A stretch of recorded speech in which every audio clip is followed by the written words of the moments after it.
am I doing here?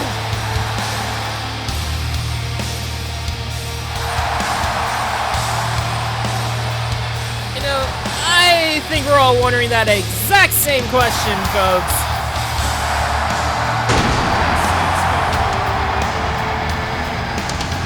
Well, actually, I do know what I'm doing here, and I know what we're all doing here. Welcome back to the Hyper Tour. We're in Marrakesh, Morocco, live in the Marrakech Stadium. We have Firestar Hart making his way out to the ring now. So, I should probably go over who I am. Hello, everyone. I am Mr. Matone, one of the guys in the World Championship vote for Hyperlink. If you haven't voted already, be sure to do so, as it determines the fate of hundreds of people, if not thousands or millions. Of course, Firestar has his opponent for Hyperlink, Shang Tsung, member of the Banished.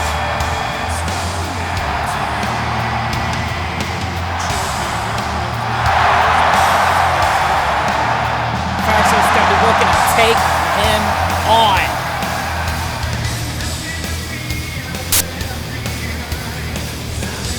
Let's see what Firestar has to say.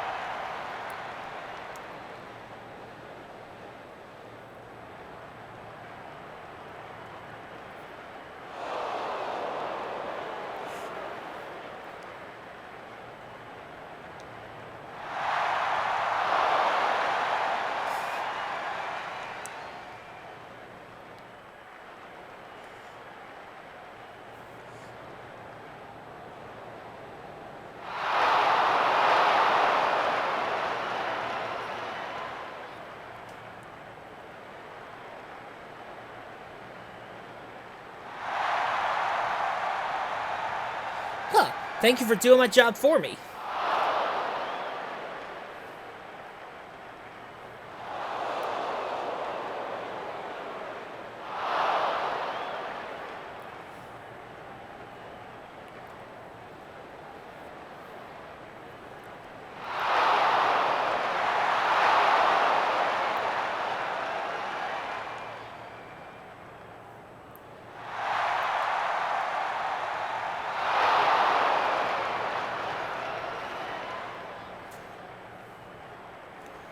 Apparently 4 wasn't enough for Egypt either, but that's done.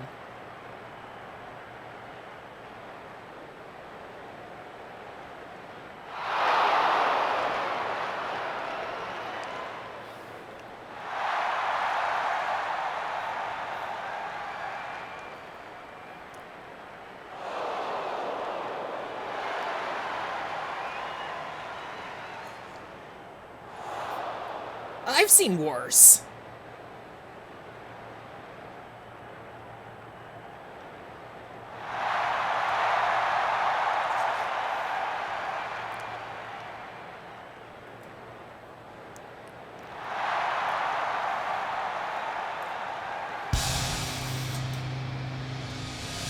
Uh-oh. Firestar was talking about the Banished. Becoming a member of the Banished, M. Bison.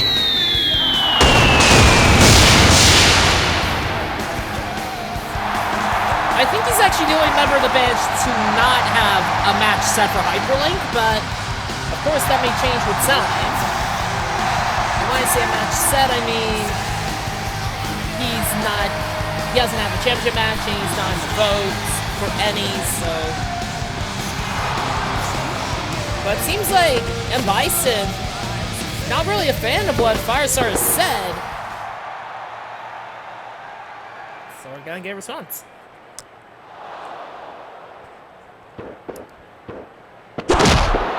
Oh! why are we ringing the bell? Well, folks, I guess we're having a match here between Firestar Hart and M. Bison. So, M. Bison just throws the outside of the ring. Firestar just staying there. I'm not entirely sure why we decided to ring the bell there, but we did. So I guess this is a match. Two of them are just staring down at each other. And M. Bison, oh, he's bringing out the toys. He's got a pipe, but Firestar just spears it away. Ladies and gentlemen, I don't have to go over the matches because Firestar did it for me, but screw it. This wouldn't be an LFI 1 video of CXWI without running down the match card commentary. Fireball DDT from Firestar. Following up with Exploder. Hardly know her. Well, we have this match going on between Firestar Hart and M. Bison. And of course, all the other matches on the night. We have the matches from Egypt. Reptile taking on Baraka. Billy Bowers taking on Nick Gemini, both in non-title action, featuring members of Desecration. Oh, and Bison moving out of the way. And we have the 10-man Contenders Rumble as Bison hits a low blow. Folks, I do not know who's in that Contenders Rumble, except for the fact that I'm not in it. Granted, I wasn't supposed to be in it anyway because I had a match in Egypt. Yeah, don't ask how I got here so fast. Then, of course, our main event for tonight will be the main event set for Egypt. It'll be the CXWI World Champion, DJC, taking on Atriox. Both of them looking to gain momentum going into their matches. Ladies and gentlemen, the fans are not happy about M. Bison taking control over the Firestar here. So... and then, of course, we have the matches that Firestar said were added to tonight's card. We have tag action as JSR and Spawn take on Garnett and James P. Sullivan. That's a weird combination. I mean, they probably have, Sully is, connected with Sebulba in various ways. They're allies, and yet Garnett attacks Sebulba earlier. Maybe this is kind of like an unholy alliance. I don't know. But we'll get to that when the time comes. We also have Harris Hero taking on Sebulba, looking to gain momentum going into the EDO Championship vote, which Spawn is also a part of. Then we have tag team action. And finally, we have tag team action adds to the card as Aqua and Kitana take on Mileena and Lady Dimitrescu, whose name I don't know how to spell all that well. I'll be perfectly honest.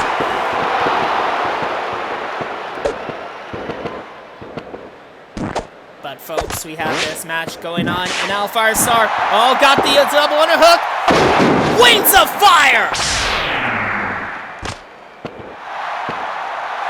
Catching him with the Wings of Fire, following up with a Fisherman DDT. And Firestar really laying the beat down now! M. Bison in serious trouble, folks.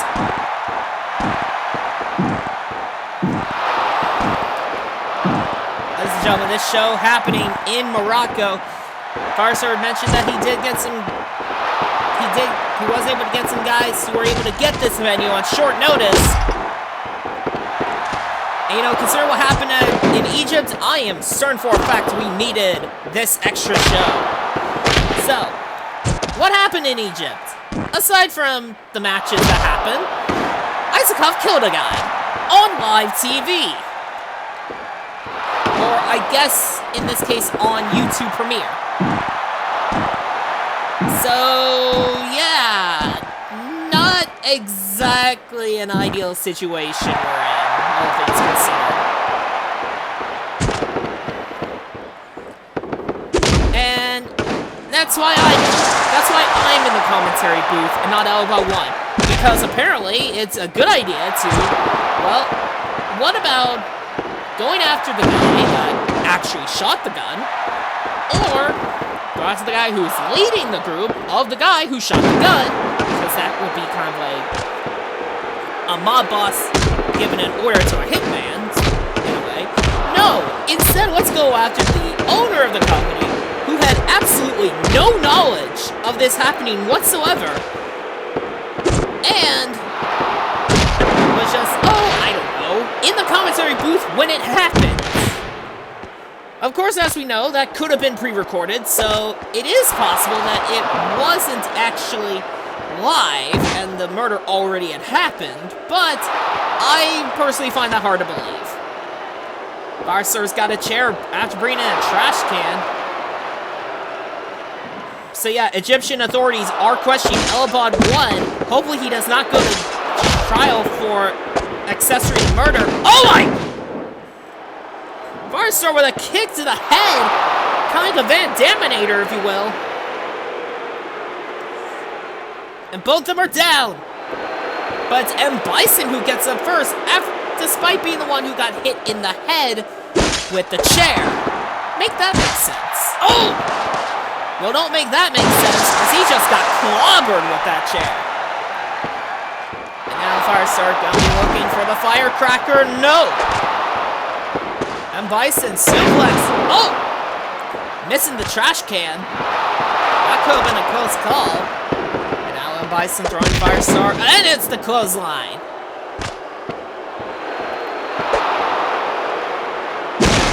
So some tells me M. Bison's gonna be looking for something to do with Hyperlink. But we don't know what. If we don't know what is. And Bison. Oh! Axe handle onto the trash can. I'm certain that would hurt. I'm certain that would hurt him. Bison! But I know that would hurt Firestar more. Being kicked in the nuts. Perfectly normal stuff, if I may say so myself. Firestar getting blocked and out. Ow! And now a Bison. Oh, what a pile driver! And Bison now. Oh! Going out to the arm of Firestar and going out to the head. Going into this headlock. If I was M. Bison, I'd continue to go out to the head here because that would play into your big move, the Psycho Drive. The Psycho Drive, of course, a very devastating maneuver. Once used by Mewtwo called Impact. Well, of course, M. Bison has started taking the move. Oh no, Firecracker! Firestar! Oh, Firestar now. Gonna be tuning up the band. 2, 3, 4. Sage trick. No. Now M. Bison. Whoa. Oh, M. Bison's got Firestar up. Picks him up with a Cyclone of Fire. That's the move that Firestar uses. Come think about it, Firestar uses literally anything and everything except a sharpshooter. Which you think he would, considering that he is, in fact, a Hart. Not actually part of the Hart family, but still, you'd think he would use it. Except he doesn't? At least not that I know of. I'm probably gonna be completely wrong by the end of the night. Firestar, oh! Looking for that Kung Fu Fire Strike, but Ice moved out of the way. Bison, of course, knowing a thing or two about Kung Fu, having been the victim of it multiple times. And Bison now, gonna be looking for no. Firestar going behind. Oh, punch to the jaw. Tuning up the band. Johnny, Harris, X, Sinks, Trigger!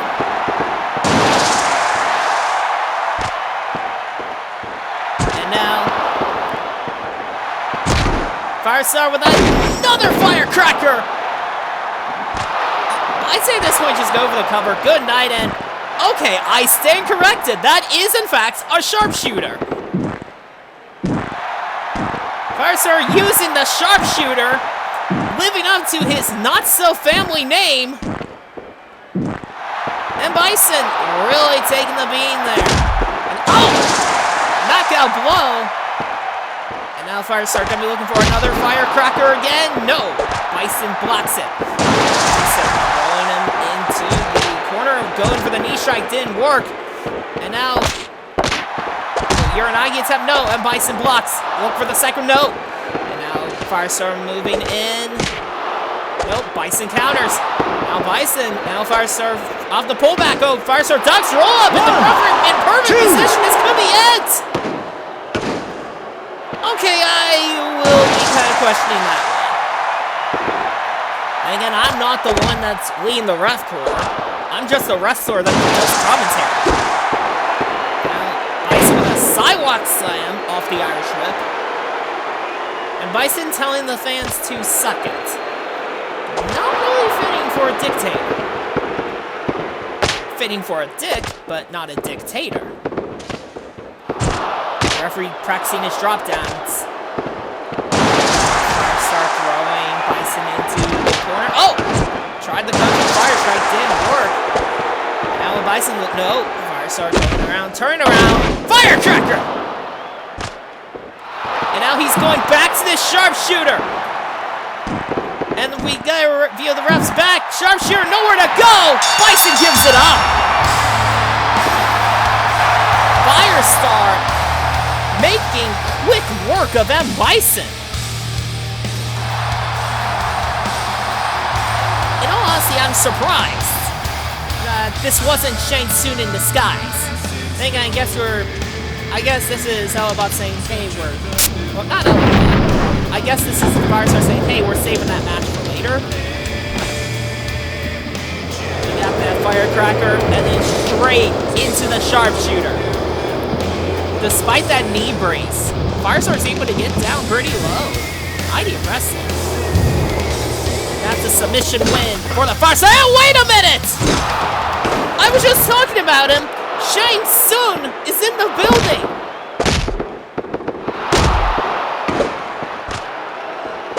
Of course, with Shane Soon, the question you should not ask yourself, the question you should not be asking is if he's here. The question you should be asking is, where is he?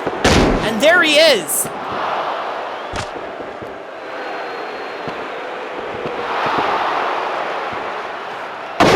Oh! Emerald Flosion from Shane Soon. That's a gold standard. And a moonsault. Shane Soon just attacking Firestar after the match.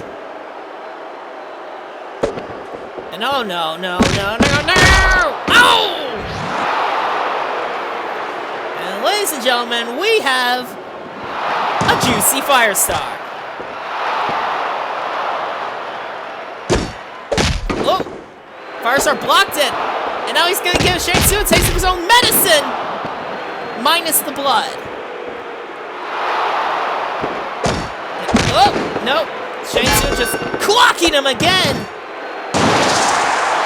And now, oh, he's looking for that Soul Stealer. He is looking for that Soul Stealer. No. Oh! Slamming him down with that hand. And he's not going for the Soul Stealer. Wouldn't it be easy to just steal his soul now? You have him dead to rights, but I guess Shane Soon just wanted to send a message, get an edge in the psychological warfare. You know, knowing Shane Soon, he's gonna get that upper edge, whether you like it or not. Now we move on to our champion's quarrel, if you will. We have the Aerial Ace champion, Reptile, taking on the international champion, Baraka.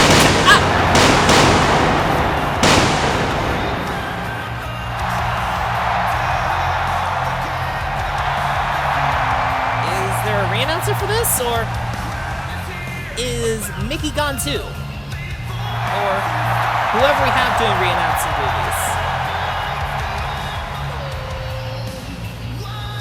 I guess they're gone too. Are they being questioned?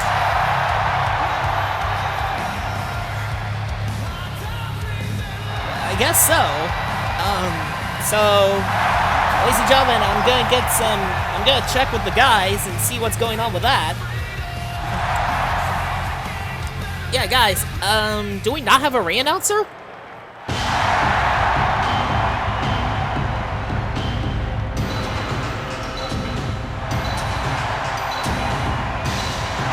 weren't even there! They had no control over any of that! They're thinking, oh my god, what's with Egyptian authorities and questioning everybody? I'm lucky I wasn't questioned.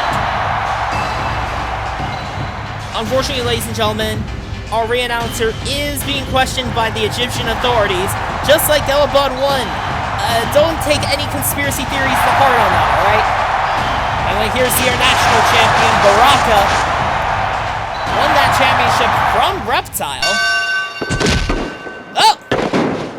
Only one rang the bell. Is the match actually started? Yes. And Baraka now catching him.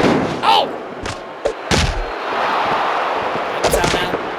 These two Mortal Kombat characters know each other pretty well. Unfortunately, until MK11, until MK1, one of them was getting more attention than the other.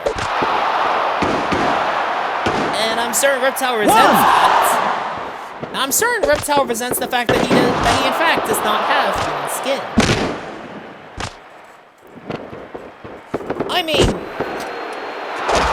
I said earlier that I've seen worse, like despite the fact that I have literally shot someone on a YouTube premiere. Reptile has actually been the victim of, and an accessory to, two things that are actually worse than that. Do you want me to go into the details? Probably not, but because those are so long ago at this point. But despite that, Reptile is still here. Of course, Reptile having won the International Championship after cashing in Money in the Bank. So he completely undermined the chance to actually win the World Championship for the first time in his career. Especially since he's been here since nearly day one. And instead, he decided to go after a championship he's not only already won, but one that's a tier lower. And it's all because of the people that he associated with, because they were the ones that came up with the plan. So yeah, Reptile's not the smartest tool in the shed. And all things considered, I would much rather have that Money in the Bank on hold just in case the World Championship ends up getting into a very dangerous predicament for the crew, rather than just, oh, I don't know, win the International from Broly. For all we know, he could have done the same to Zaryusu, who, speaking of, we haven't seen in quite some time. Oh my! Reptile with a spinneroonie, getting straight back up. And Baraka, of course, representing Desecration, being the person that actually helped Navino defend the Aerial Championship when he held that on multiple occasions.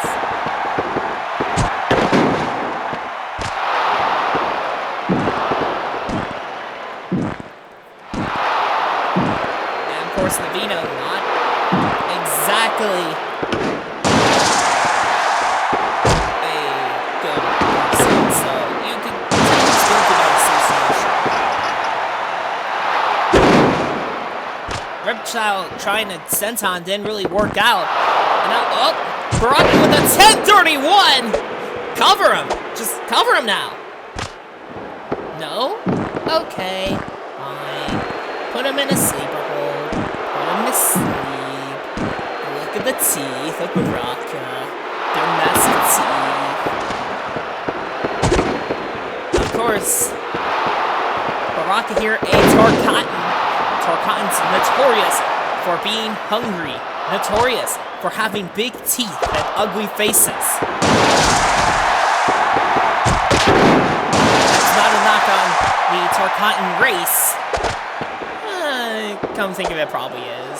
I mean, I could probably get away with it since they served out for quite some time. But Reptile almost getting a pinfall over the International Champion. As I mentioned, Reptile is the former International Champion. He lost it in Double Jeopardy. But it's actually weird reminder, Reptile actually won the Aerial Ace and International Championships on the same night. And then he would defend the International Championship and the Aerial Ace Championship in the same match. A two-falls match. First fall was for the Aerial Ace, which Reptile won. And the second was for the International, which Baraka won. And now we have Baraka looking at potentially defending the International title at Hyperlink, and Reptile defending the Aerial Ace title at Hyperlink. And you can choose their challengers. As a reminder, folks, you can, in fact, choose their challengers by going into the votes. The votes are still open, so it's very well possible that anything and everything could happen. And we'd be none the wiser. 1, 2. Go ahead and get. Oh my gosh, that was close. I'm certain it will come back to me at some point, but I'm gonna look up for my sake, because literally everyone is in like every single picture at this point. That's hard to keep track.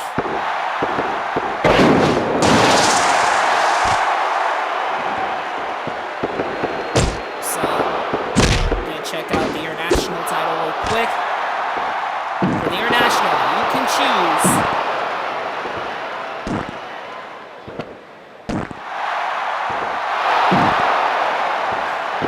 Okay, looking at. For the International title, you can choose Zaryusu Shashta, Vince Ford, or Johnny Gat. As for the Aerial Ace title, you can choose Triple X, Big Pete, or Brute. Reptile with a nice German suplex, bridging it. 2. Going it in tight, and we're getting the sound used in some of the G-mods. Which, by the way, one of the G-mods recently got 400 views. And I'll have to check more. But it's gotten more views than some of our Hyperlink Hypertour, and part of me is a little upset.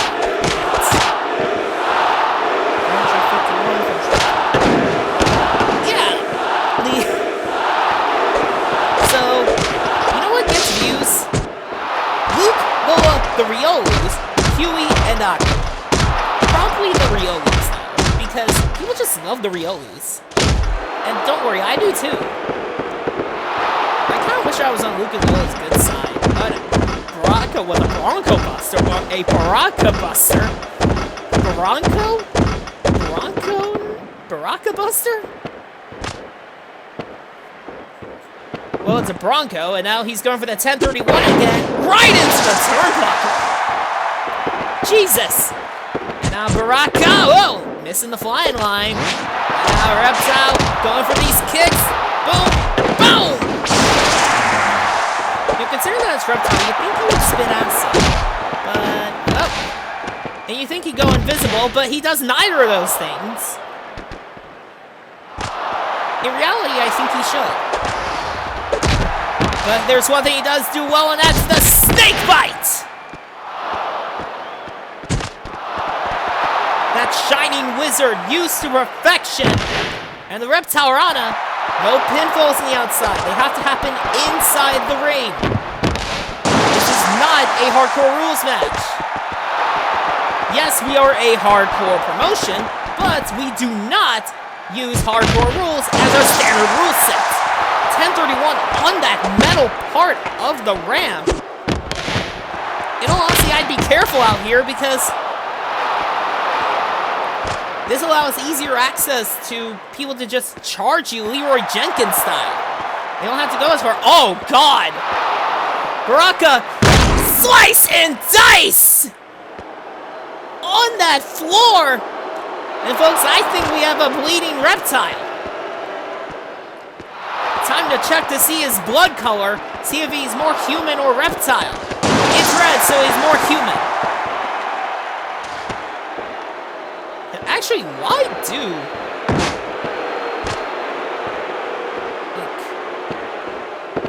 Look. It's weird because in the Mortal Kombat games, he bleeds green. And again, I guess WWE Dave, I guess THQ didn't think that you'd probably want different blood colors, so... I mean, granted, oh my god! Did you see that roundhouse? That roundhouse clocking Baraka square in the head. And Baraka's busted open too. Ladies and gentlemen, this is getting violent. And now the blood is going to be a big factor going into the rest of this match. As folks, need I remind you of how blood loss works. As you do more and more and you're bleeding, you eventually lose blood in that area. It is possible that these two could die from blood loss. And doing moonsaults isn't going to help that case. And now Reptile again with a moonsault from the top to the floor. He's going balls to the wall. And now Reptile just, I guess he's looking to see if Billy Bowers is close by. But instead he sees a trash can. Does he outside? Oh! Baraka with a strike through the trash can itself. Now, oh, wait a minute. Wait a minute. Baraka charge! Oh, hits that clothesline into the trash can. And I'll slice and dice on the floor. Slice and dice!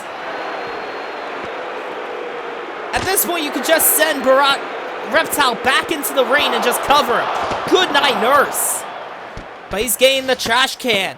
He wants to do more punishment to the Aerial Ace champion.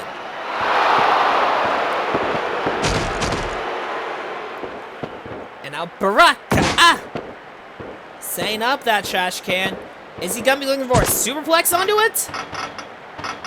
No, I guess he's just gonna choke him out. Gonna choke the Reptile, so to speak. Oh, thank God it's not a chicken. And now Reptile countering, throwing him back, and now what in the world is he thinking? And now Reptile going up to the top. Oh no! Dangerous intentions!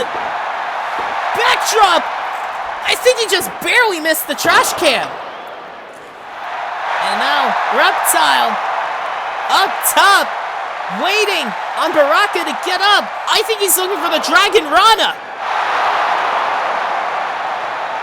We'll see, folks. But Baraka is sure taking his sweet time. He's up.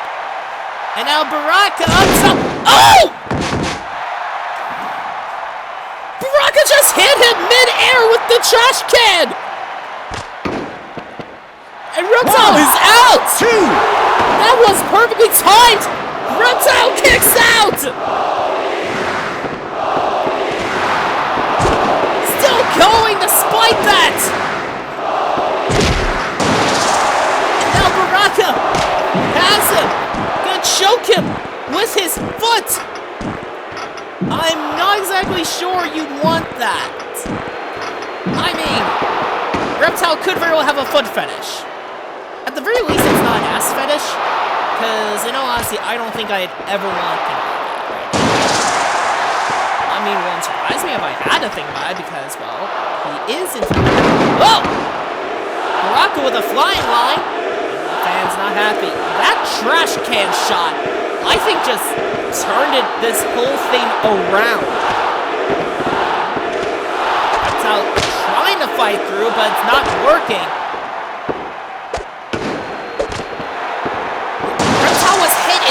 With a trash can as he was in midair. Spine on the pine, though. And Baraka's just straight back up from it. That kick to the head. Baraka again just... Oh. Oh. Baraka now in trouble. Dangerous position here from Reptile. Got him up. He's looking for the big move here. He is going to be looking to put this one away. Possibly with the Dragon Rana. Baraka struggling to get up to his feet. I will have gone for a flip stomp. Oh! He missed! Took too much time. And when you go high risk, you have a chance to pay the price. And that's exactly what he did. Slice and dice!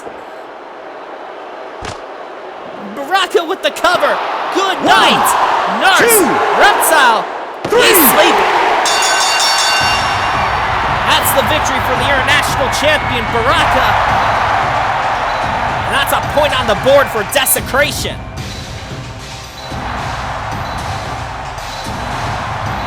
Referee checking up on Reptile, making sure he's okay. Honestly, I check on both of these comparisons. They went to war here tonight down in Morocco. Folks, I want to see a lot of that action again, especially that trash can that sealed the fate. But this slice and dice was the final nail in the coffin. And Baraka gain a win in Dun Morocco. Over Reptile. That's gonna be some momentum for the champ. The only constant.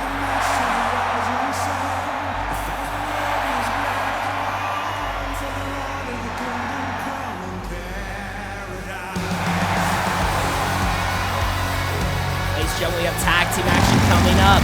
Here we have the India Heavyweight Champion, JSR. The third person to hold that championship. And the only one to actually be born in India.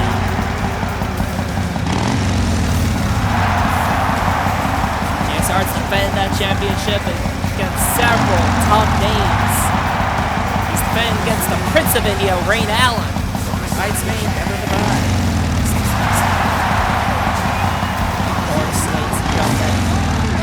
JSR going to be looking for tag team action.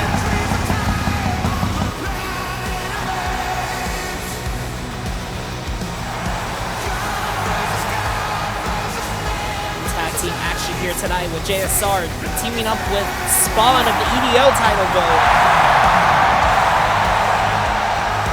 And then, of course, James P. Sullivan on the opposite side, a contender for JSR's India heavyweight title. You can also choose between one of the members of Yoshi's Island Storm, the Prince of India himself, Rain Allen, and Yoshi. Aside from that, there's also the EDO champion, Garnett Court, in this match.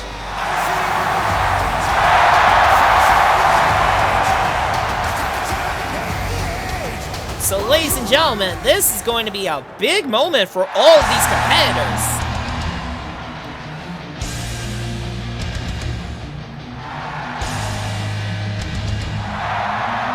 Here comes one of the contenders in the EDO Championship title vote. It's Spawn. Spawn coming out here with purpose. That purpose is simple. I had to think about that for a second.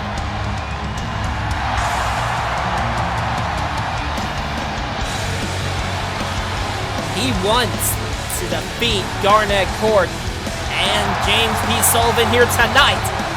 Gets momentum going into the Hyperlink vote. Come to think of it, that's all a lot of this is about. Momentum. It makes you start to wonder, is there any actual reason to be having these? I mean, I guess it just pads out the runtime. It just pads things out and helps expand on storylines, but that's something I don't want to get into. Here comes the EDO champion, Garnett Court. Having held that championship since going at Mission 7, winning it from Harris Hero after cashing in the EDO Money in the Bank. He would defend the EDO title against Harris at Revolt. And he would also defend it in a fatal four-way between him, Harris, Pitt, and Silver. I'll be honest with you guys. Garnett Court is a really good competitor. Here comes James P. Sullivan. I mentioned it earlier, but James Sullivan and Garnett Court seem to be a mishmash here. an awkward duo, if you will. Strange bedfellows, if you want to get more specific. Because Sully is an ally to Sebulba, and earlier in the tour,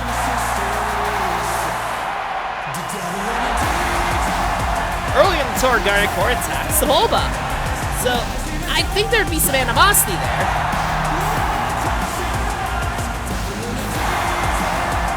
Sully got me looking to gain some momentum going into the India heavyweight title picture. Despite the fact that, realistically, because of how fans are, I doubt he's gonna get voted in. For those that Hyperlink has always been about you, the people, voting for the matches, voting for what you want to see.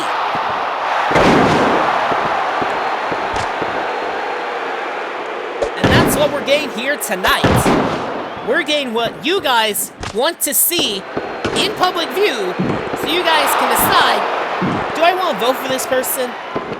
Despite the fact that your votes have probably already been locked in by the time you're watching this. I mean, the match card's been out for a month, so makes you wonder why we didn't do the Hyper Tour sooner.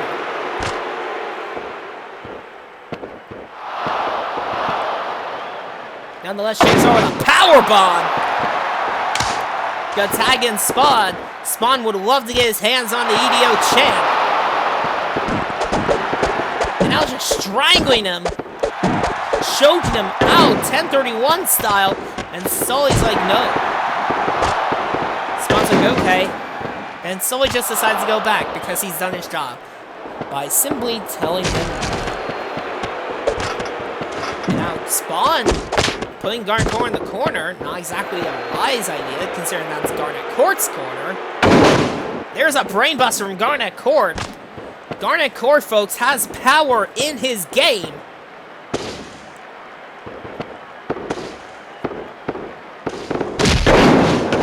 Stalling suplex from Spawn. I mentioned this. Garnett Court is a really talented performer, a really talented competitor.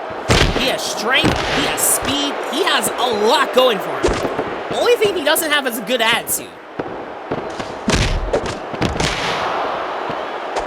But that can definitely be changed with the right set of circumstances. And when it comes to being EDO champion, he's done a good job of it. Just like JSR has done a good job of being the India heavyweight champion. He hit that 1031 earlier. Oh!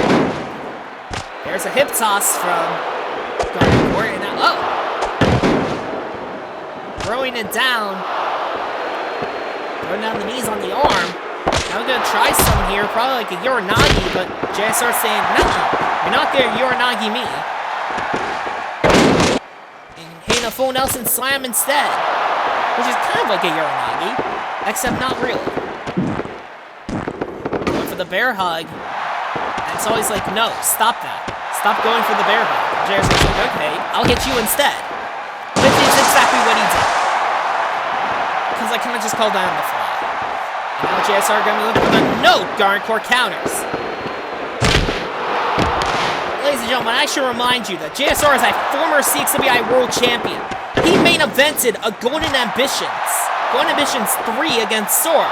Granted, he lost, but that's something.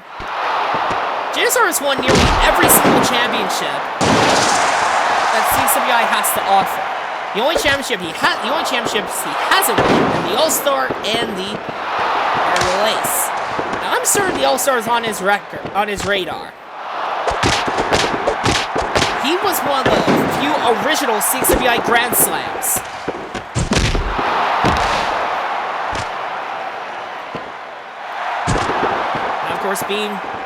Now, of course, the Grand Slam status being you won the 3 major championships in the company at the time. Those would be the World, Tag, and International or Arcade Division when that was around. JSR was, of course, a member of the Arcade Division, being handed the Arcade Division Championship in quite some time.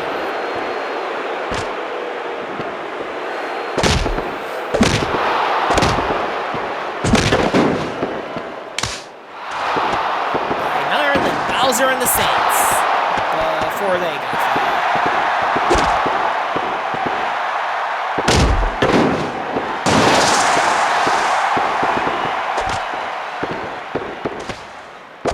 no, I'm not talking about the Deadly Saints. That's a different faction altogether. There was a completely different faction led by Bowser known as the Saints. Not deadly by any stretch of the imagination. Though, considering that they had Bowser, who would go on at this point to become like one of the most dominant dictators that our world has ever seen up to this point, it's not far-stretched to say they aren't dead, to say they were actually dead. Considering they also had Dante and Prince of Persia, that's... Whew.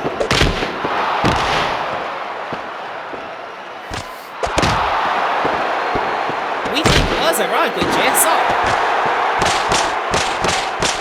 The only thing about JSR and factions don't really work well together. He had a falling out with the Unholy Alliance back in 2013. And when he was a member of the Dark Warriors replacing Milo, let's just say JSR was not happy. Let's just say JSR did not make things easy. He missed the match because he was high, and he was also caught taking. And he was also caught taking steroids at one point, so he was suspended. And he was part of the Saints, so he got kicked out for Andrew Khan. And the Unholy Alliance, I already mentioned that. Say it would be very hard to trust JSR at this point. It's kind of like Ray Warren, how many groups he's been in.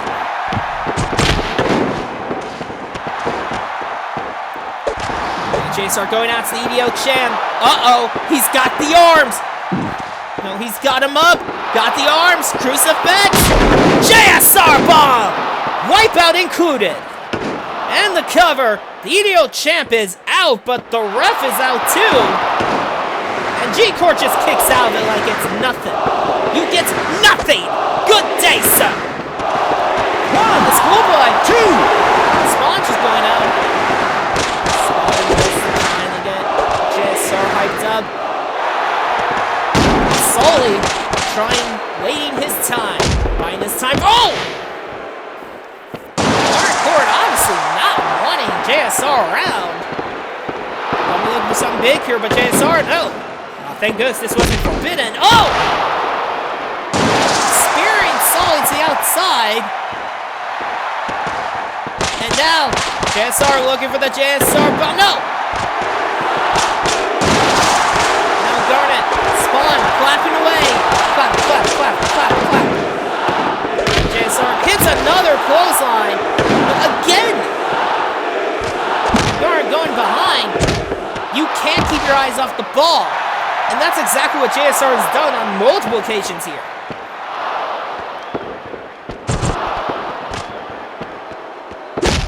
You know, considering that JSR has been a CXWI veteran, I'm certain that he's a CXWI veteran. I'm certain he doesn't want another CXWI veteran to tell him that, but Dana, he needs to hear it.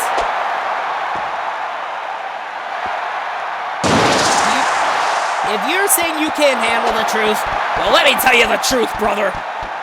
That was the truth. Oh! The truth just hit Spawn right in the dome! And the truth, of course, being a pipe and not our truth. You know, bro, now that I said that, I'm certain like an our truth moment's about to happen. Ooh! If I could jinx things into existence, then I want to jinx a Michael Rosen cameo into existence. I want Michael Rosen, damn it. Please, give us another Michael Rosen cameo.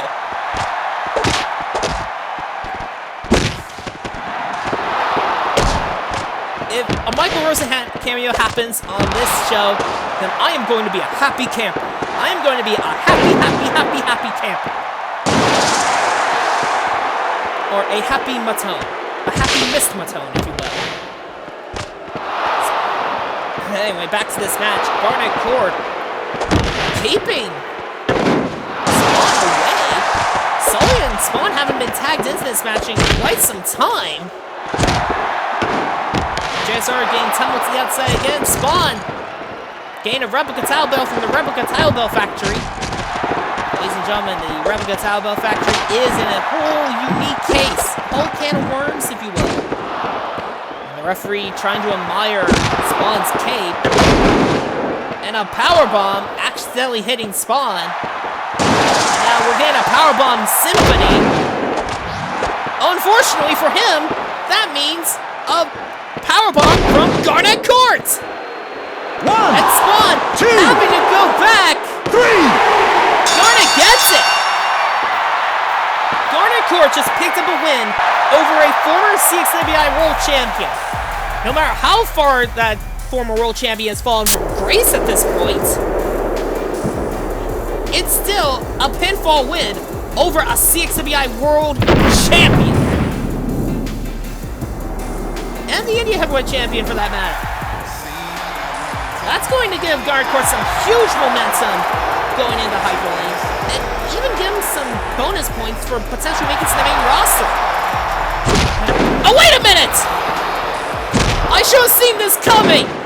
I forgot that Sully was allied with Sebulba for a moment. And now, Graveyard Smash! Monster Mash!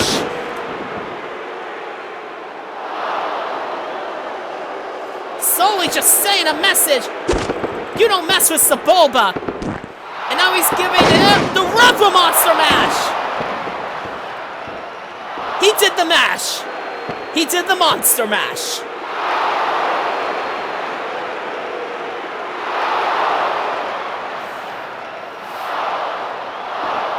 Well, there we go.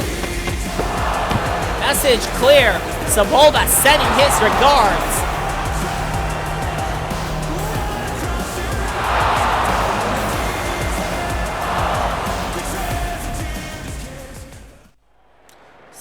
Sully sending a message to Sebulba.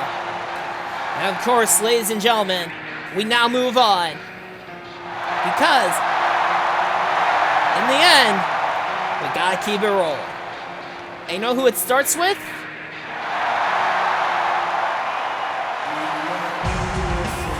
Why does it not say that? Anyway, it starts with one. That's the All-Star Champion, Billy Bowers.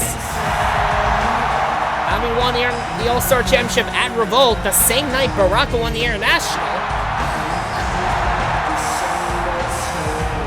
It's sad, like when Billy Bowers came back at first, I had high hopes.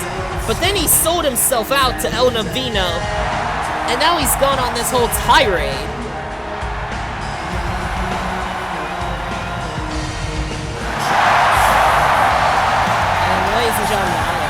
Fan of Billy Bowers' actions. But Billy Bowers looking to gain some momentum against the only... It took some time to get there, but we got there. Space Cowboy.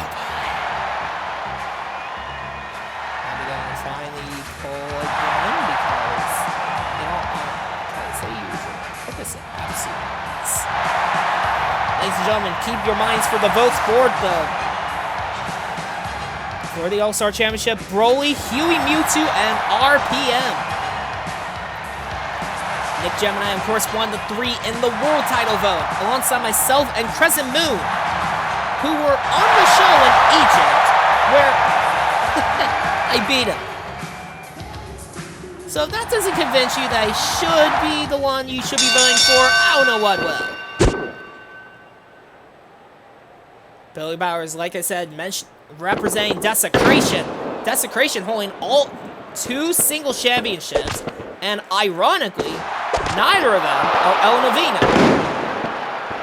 Navino, of course, has the obsession over the World Championship, one that he got suspended for, only to be brought back thanks to Billy Bowers and Baraka attacking his wife. Referring to DJC's wife, not Navino's wife. Raven's not here.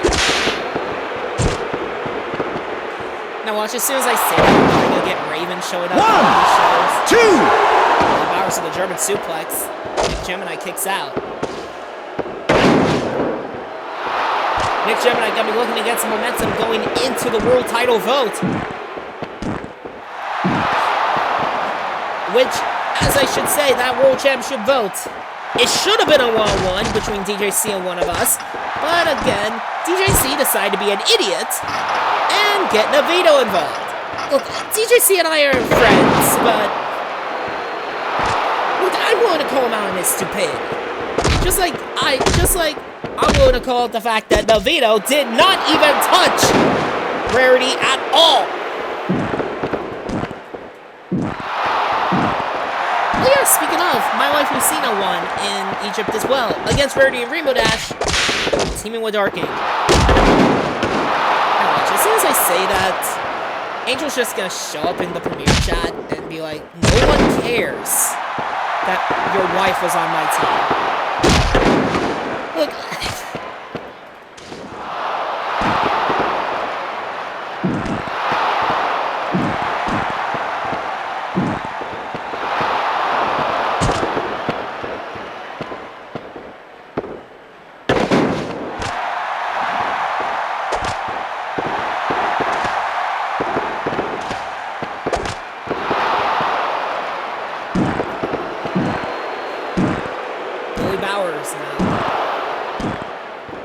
putting him in the Saber. Sorry folks, if I have a Calicat some moments come back in. Not exactly fun! Now, Gemini hitting the drop kick. Picture perfect. Now Billy going up for a double overhook superplex. Flying like a butterfly. Bowers gonna be looking for this cutter. Gonna be looking for that cutter. No. Some of you may recognize it as an Ace Crusher. Some of you as a Diamond Cutter. Or if you're Phil Main in 2013, it's probably similar to an RKO. That's something worth getting suspended over. Ladies and gentlemen, in case you haven't figured it out, I am like one of those guys that knows like way too much about this league. Having watched it since I was 15. And I'm gonna be 27 like in a couple of weeks after this goes out. For all I know, when this actually does come out, I could be 27.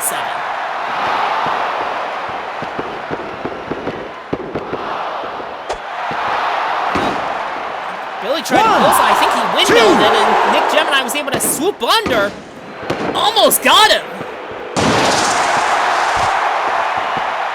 And now Nick Gemini gonna be looking for this Quasar Bomb with the power of the Quasar Stone. Oh, Billy! Billy just clocked him in the head. I mean, that's one way to get out of a power bomb. The other way would be using Poison Mist, but unfortunately, not a lot of guys have that. Billy hitting with that flying clothesline now, just punching away at Nick. Punchity, punchity, punchity, punchity, punchity, punchity, punchity, punchity, punchity, punchity, punchity. So good out there. Billy hitting that spin wheel kick, and now going for another one. Look, let's be real. Billy Bowers is a good competitor. In fact, he got 3rd place in YTA Season 5. Or 2nd in the US. The same season that El Navino was in.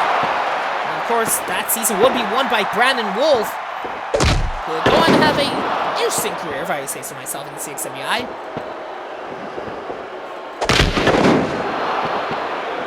But Navino and Billy, part of that same group of Season 5 competitors.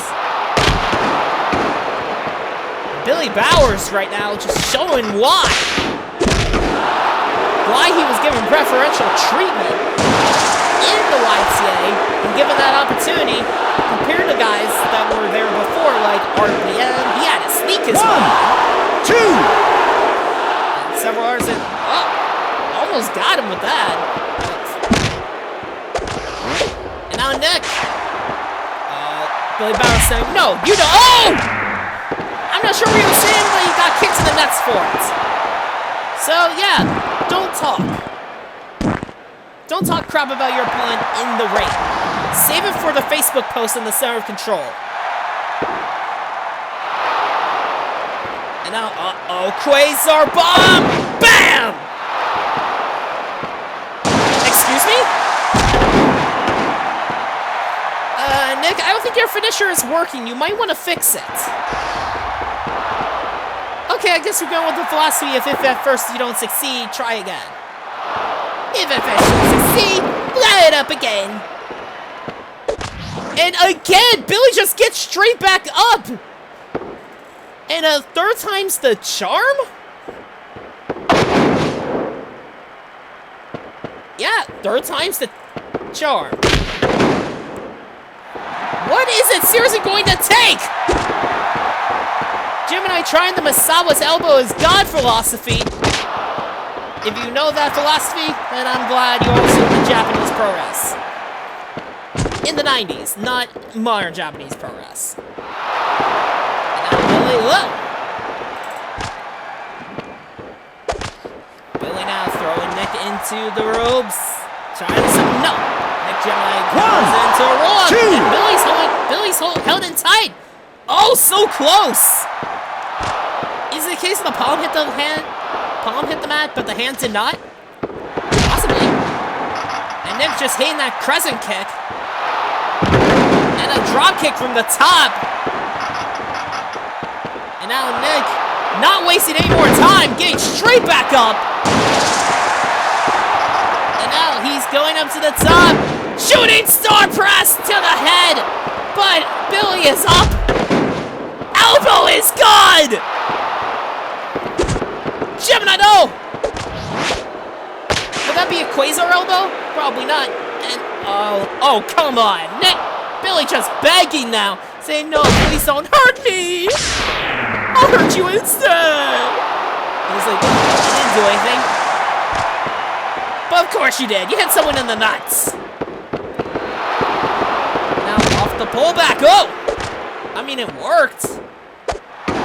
Oh, Billy going behind. And Billy hitting the Ace Crusher. Gemini missed cutter. Diamond cutter. And that is a bleeding Quasar powered, and that's a bleeding cowboy. And now Billy going up to the top, hits the elbow. Oh yeah, dig it.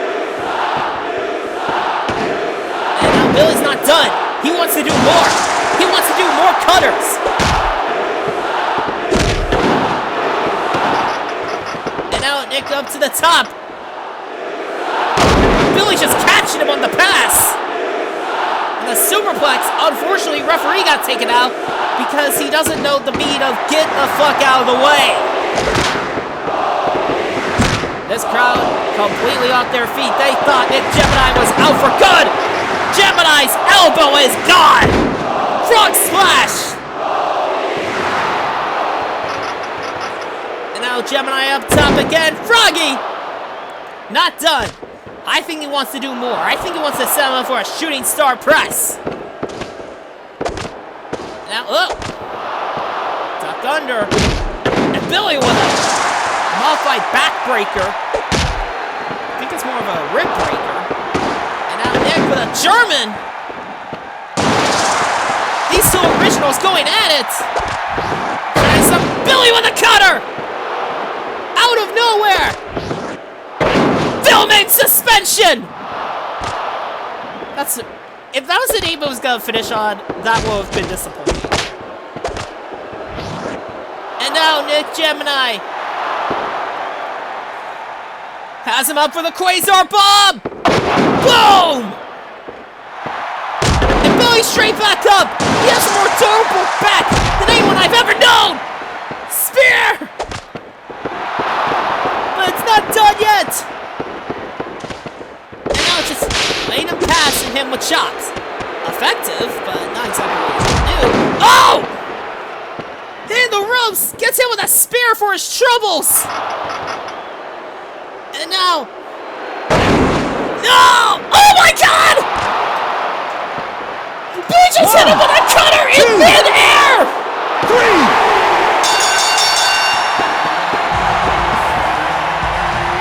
Billy Bell was just... Holy crap! Can we see that again?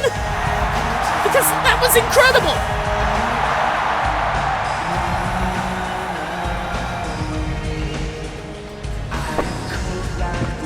Let's see this again. My mind is just still blowing up. How the hell did he pull this off? Nick, frog splash, goes for it. Billy somehow caught him with the cutter. How did he pull that off?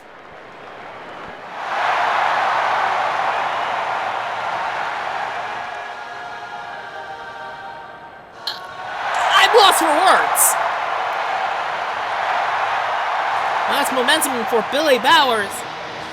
And then we have the other two competitors in the EDO title vote looking to get some momentum on their side. It's Harris Hero against Sebulba.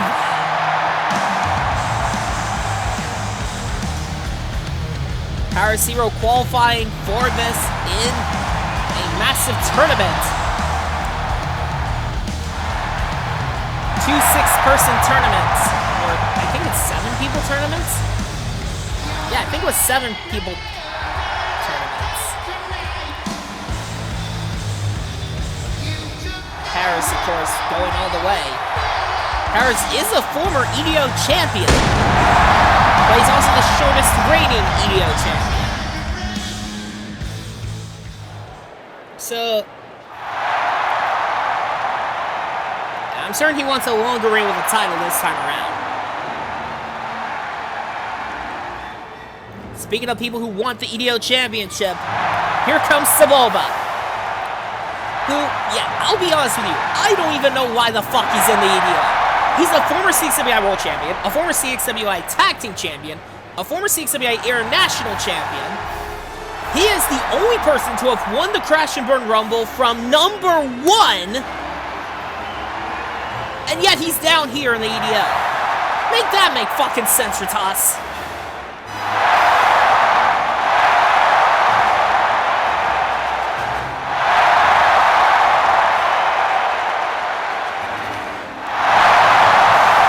Sebulba made it clear that he wants to get out of the EDO as fast as possible.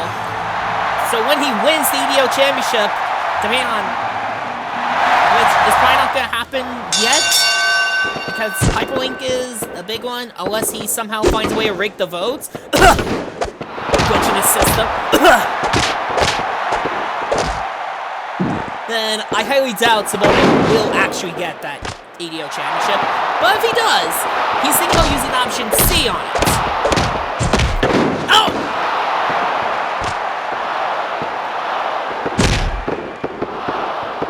Trying to sweep of the leg. Sebulba, Harris Hero, Jesus! Oh! Sebulba moved out of the way just in time! And now Sebulba again! So, yeah, I just want to make it clear, you're probably expecting Harris Hero to be a powerhouse, and you're probably expecting Sebulba to be a high flyer. Well, yes, they can technically do both of those things. Believe it or not, Harris Hero actually has a well-rounded... They both have well-rounded games. In fact, I'd say Sebulba actually has more power than Harris Hero. And Harris Hero might actually have more agility for a man his size. Harris Hero, of course, is a trainee at the Deadly Saints dojo. Sebulba, we don't even know where he was trained. But he was brought into CXWI back in 2012 by Scott McShannon. And the best way to get introduced to CXWI would be to hit someone with a car, which is what happened to Mileena. So yes, Sebulba ran someone over with a car, and that's how he got a CXWI contract. He used that contract by forming the Republic with him, Sector, Reptile, and Zarg. He would also join the crew and fight against Coupism and the Covenant.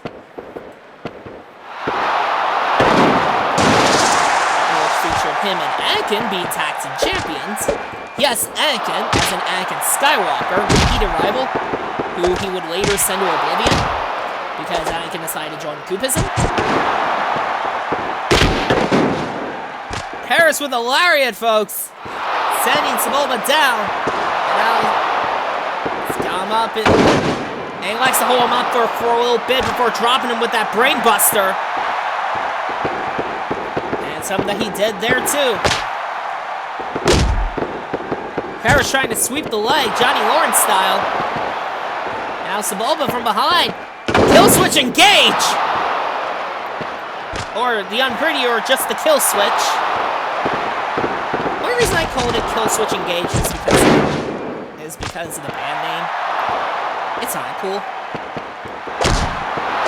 And Harris-Zero just kicking away. Bam!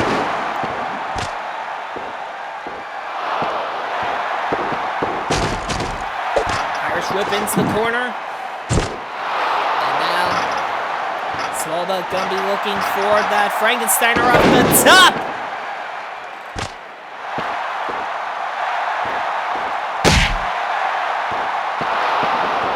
Sebulba didn't have an easy game here either, as he would win a gauntlet match to potentially become the third person in. That could have been Johnny Cage, but unfortunately, I do mean unfortunately, Kimono Joe and Kimono Mo decide to get involved. And screw over Johnny Cage. That would have been where my vote went, by the way. Had Johnny Cage won, I will vote him into the EDO Championship stat.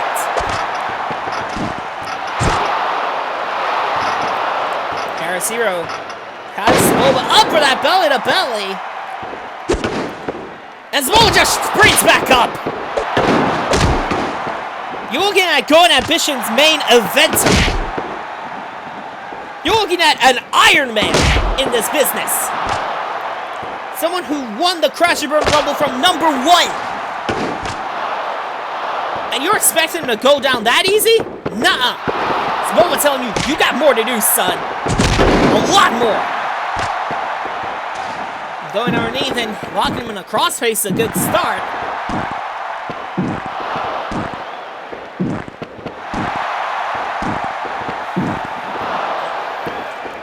Sebulba struggling now. Dragon screw. And now's not the time probably be going after the legs.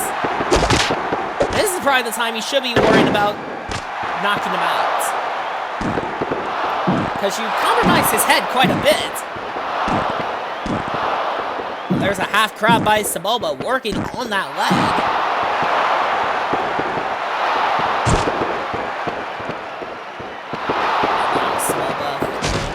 To know. And now Harris, look out! And now trying this unique submission.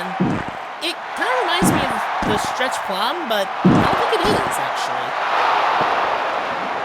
I'd have to see. I have to compare it to the actual stretch plum, but.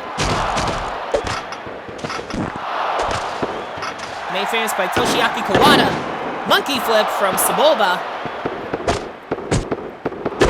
And a head scissors. And now Sebulba gonna try to pick up Harris. Trying to use that power to his advantage! No. Not yet. Sebulba hasn't been hitting the weights. I mean, I guess that's what he's expected with his tiny little arms. 1, 2. Harris hasn't rolled up. No. Fans are shocked. I'm not.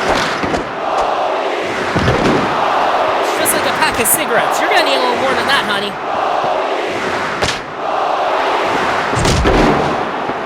That's probably an American thing. Like, we had these commercials, like, back in the 2010s, I think, where they try to buy a pack of cigarettes or a pack of Mentos, and it's like, you need a little more, and they give you something else. One of them gave up their teeth, one of them gave up their skin, their smooth skin to be precise. But it's the price you pay. To smoke this. To smoke that stuff.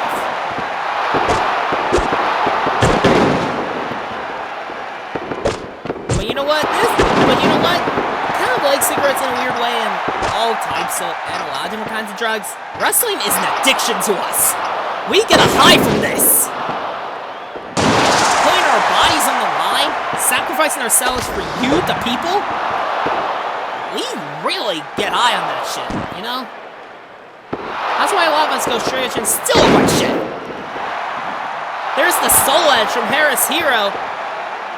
And now I think he's looking for the Saint City grave, but Sebulba goes underneath. Oh! Oh, that was an awkward landing. And I think Harris might be busted open. Sebulba did have a match against Silver on the Australia show. Unfortunately for Silver, he got caught up doing something special and got kicked in a place that caused him to break his collarbone. Sebulba has shown regret for this, surprisingly. But of course, Silver will be out for the next little bit. He has been cleared for Hyperlink. But Silver is not going to be here for the rest of the tour. So we don't know how long exactly. Oh my god! The referee got caught up by mistake! And now Harris to the no! Good job! You missed! What, are you gonna tell me that you did miss? Well, it doesn't matter. Sebulba gonna lock in the Bootalock! Referee in position, standing tall, looking at the crotch of Harris, I think, with one of his eyes. But that Bootalock was in sight. Oh. And hit him in the nuts again.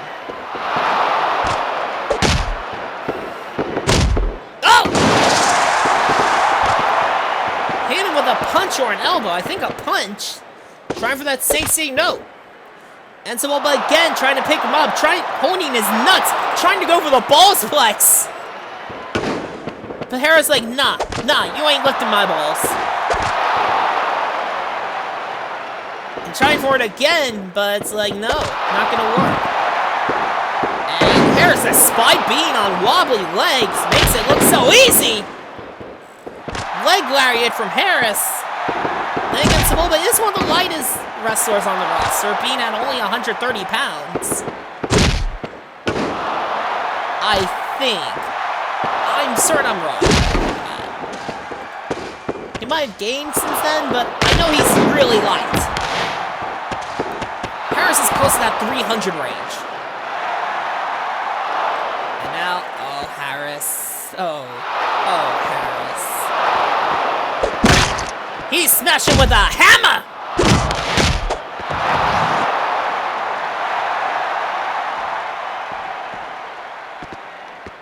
It's brilliant, I tell you! A little bit of Yzma just soared on in. And now Harris has Sebulba go look for the Soul Edge! Soul Edge on the floor? Ouch! Now Harris has Sebulba going for the Saint City grave. Got it! And now Harris, oh no, please no. Shooting star press, oh my! Sebulba moves out of the way just in the nick of time.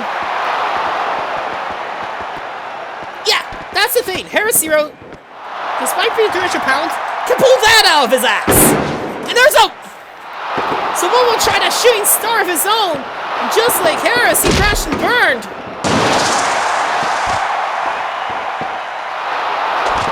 But there's one thing you don't crash and burn from. It's this Soul Edge. Oh, I guess Harris did indeed crash and burn. Oh! And now Sebulba gonna be looking to put this one away. Gonna be looking for the Doug drop or the cockpit. What's he looking for here? Probably the Doug drop, but Harris able to get out of it. Harris has it scouted. No, Sebulba goes underneath. Catch him on the pass, tripping him up. And now, oh no, Sebulba's got him in the Bootalock again! The Bootalock is in tight! Harris has nowhere to go! He may have to tap out right here, right now, in Morocco! It could happen, no! now, Sebulba. Oh! That didn't work out. Oh! Nice flipping attack from Sebulba. Getting out of that. Now a cross arm breaker. I don't agree with him doing the cross arm breaker now. I'd much rather focus on the back, the legs, the head. The arms seem like the last thing you should be focusing on right now. I mean, I guess probably like so you can't lift you. I mean, probably doesn't matter here. Powerbomb by Harris, and now picking him up.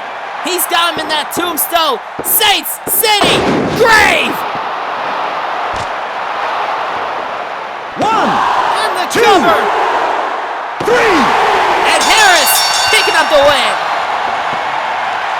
Helping Sebulba up.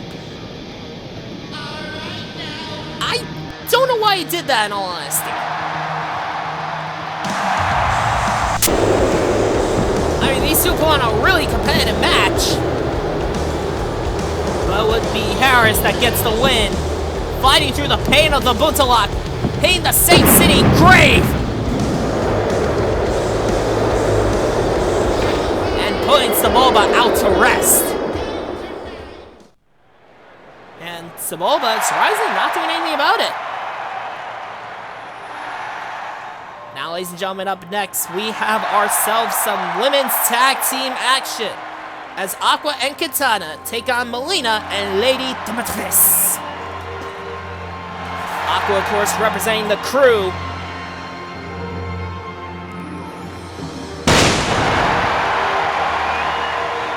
Aqua, former CXWI Women's Champion. Actually, 3 of these 4 competitors are former CXWI Women's Champions. The only one that isn't is Lady Dimitrescu.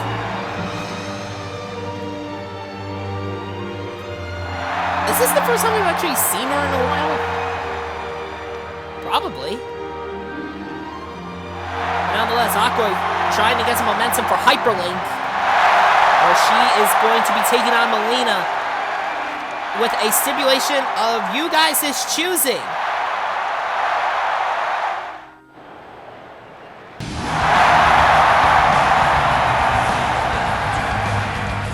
There are several different options here for you guys, and Kitana making her way out in.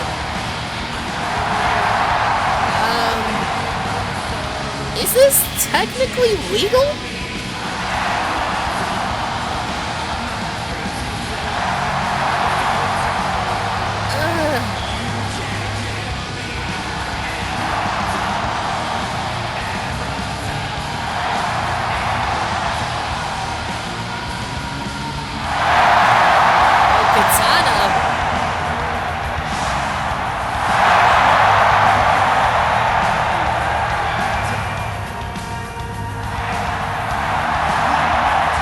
Kitana, a veteran of the game, looking to get some momentum on her side, going beyond Hyperlink.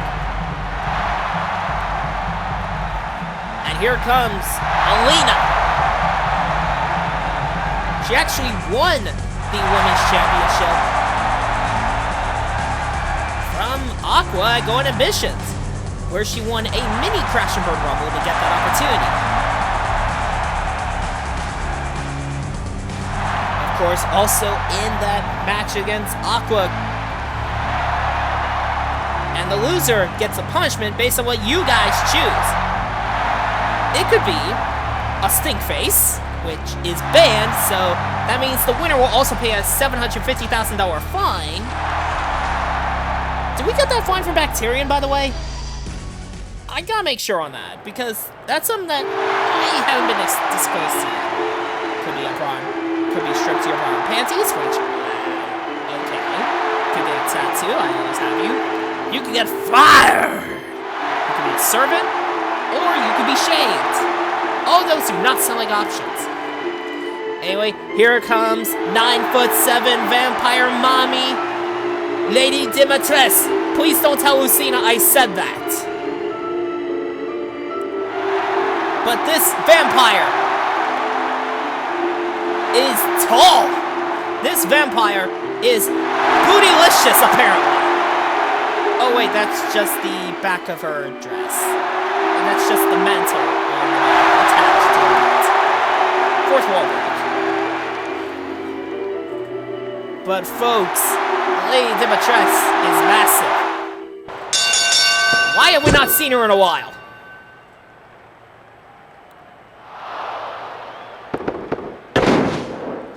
Mileena winning the test of strength, only getting a 1 count. Knocking out low.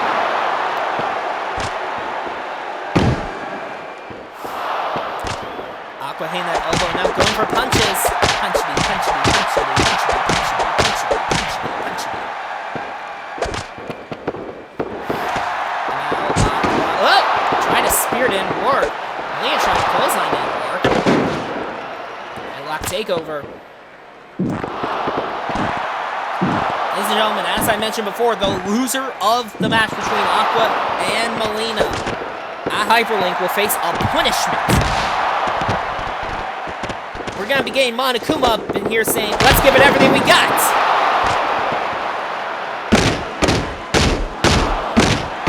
And now Kitana just pounding away at Lady Dimitrescu. And look at this, she is massive! When she's not down on her feet, when she's not down, she towers over anyone and everyone.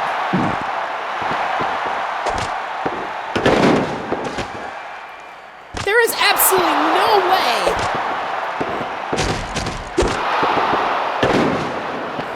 that Lady Dimitrescu does not have the look. Time was trying to tag in Lady Dimitrescu, but unfortunately, Day of Reckoning rules just make that not possible. Again, Lady Dimitrescu taking her time, getting into the ring. When a pinfall is happening, you really can't take time like that. Unfortunately, that's exactly what Lady Dimitrescu did, and that could have cost their team the match. There's the tag to Lady Dimitrescu. Now she's going around. Oh! Oh! Just slapping it to, oh! Trying to use those long-ass legs. Behind, looking for the backdrop. Oh! Wipeout! Even the referee got caught up in it. And now Kitana hitting that kick. Now, Russian leg sweep from Aqua. I had the luxury recently of commentating several CRW matches featuring Aqua. 1 against Mileena, and 2 against Samus. She went 2-1. Well, she should have gone 3-0, but she decided to give up a win because the referee, they thought the referee was stupid.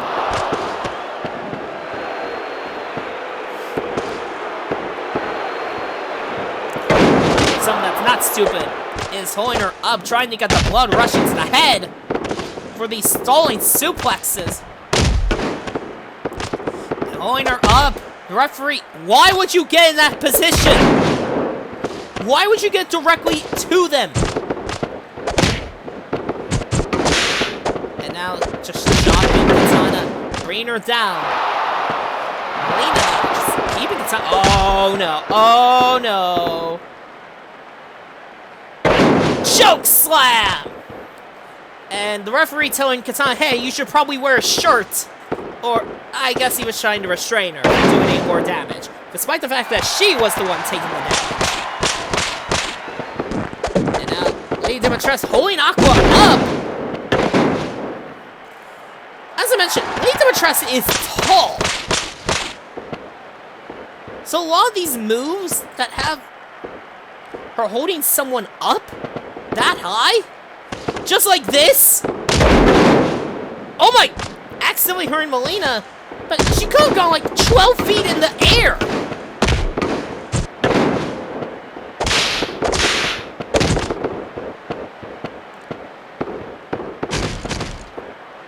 And now, referee telling Mileena, hey, get back in your corner, girl. Get back in your corner. We'll try to powerbomb, but Sunset rolling through. Mileena has the referee distracted by her sexiness. Look, the referee is... Look, our referees here are horny. Let's just make that clear. I'm not the one saying this. I have talked to the referee court.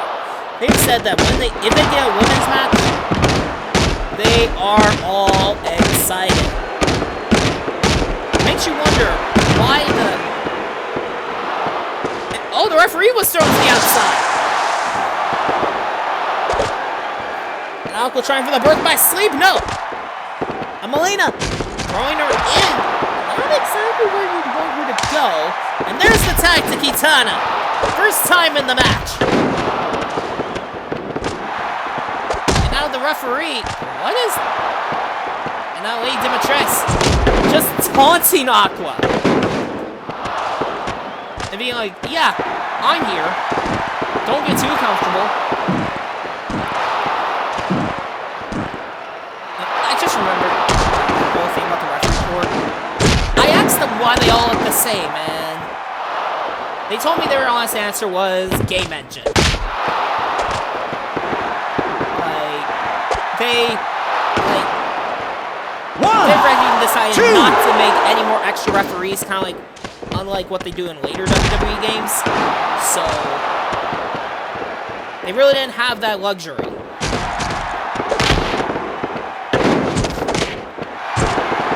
Kitana's just catching this referee more often than she would like. Referee catching those hands and the feet. I mean, I'm not judging the feet part. I certainly wouldn't want to get those hands.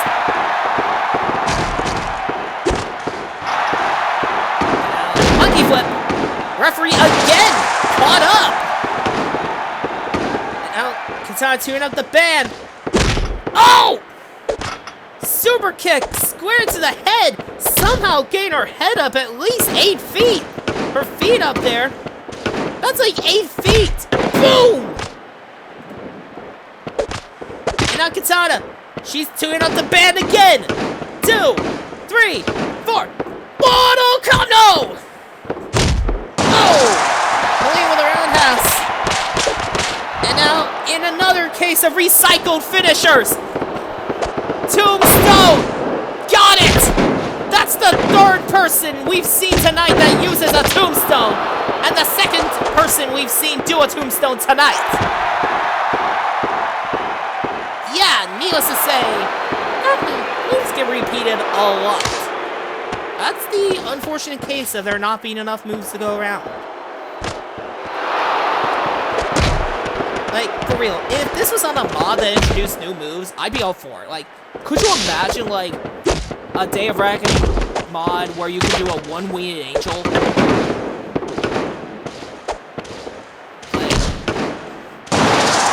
That would be amazing. Uh-oh, Tombstone coming up. Lady Dimitrescu, 9'7". Tombstone and Mileena getting distracted. Or the referee distracted Mileena. Now, Lady Dimitrescu. You've got to be fucking kidding me. German suplex trifecta. Are we gonna go back to this? Oh, Bun, you son of a bitch! Why did you do this to me? Why did you capture?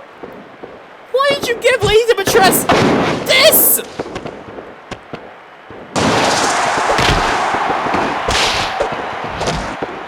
And now finally, we're actually getting a different move. Splash Mountain! Unfortunately for us, the referee is down. And now, wait a minute, a double team from Kitana and Aqua. Tuning up the band. And Mileena's caught up. 1, a 2, a 3, a 4. Silver kick! And Lady Dimitrescu focusing on Aqua though. Kitana. Oh, the referee caught up. Dimitrescu dead to rights.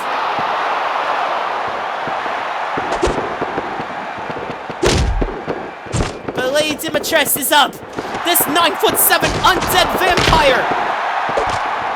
And yes, I'm gonna keep on saying she is 9'7" because I'm not sure if Day of Reckoning is showing that off very well. She's probably the same size as Atriox in terms of height. superplex and the tag to Mileena. Lady Dimitrescu and pinning the referee.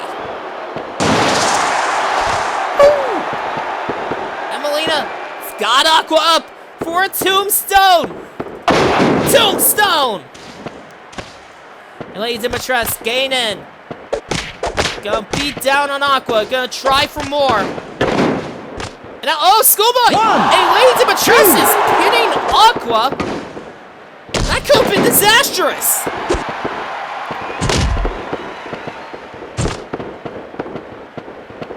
And the referee gained a look at Lady Dimitrescu's boobs. Jesus Christ, this is bizarre. Oh, super kick!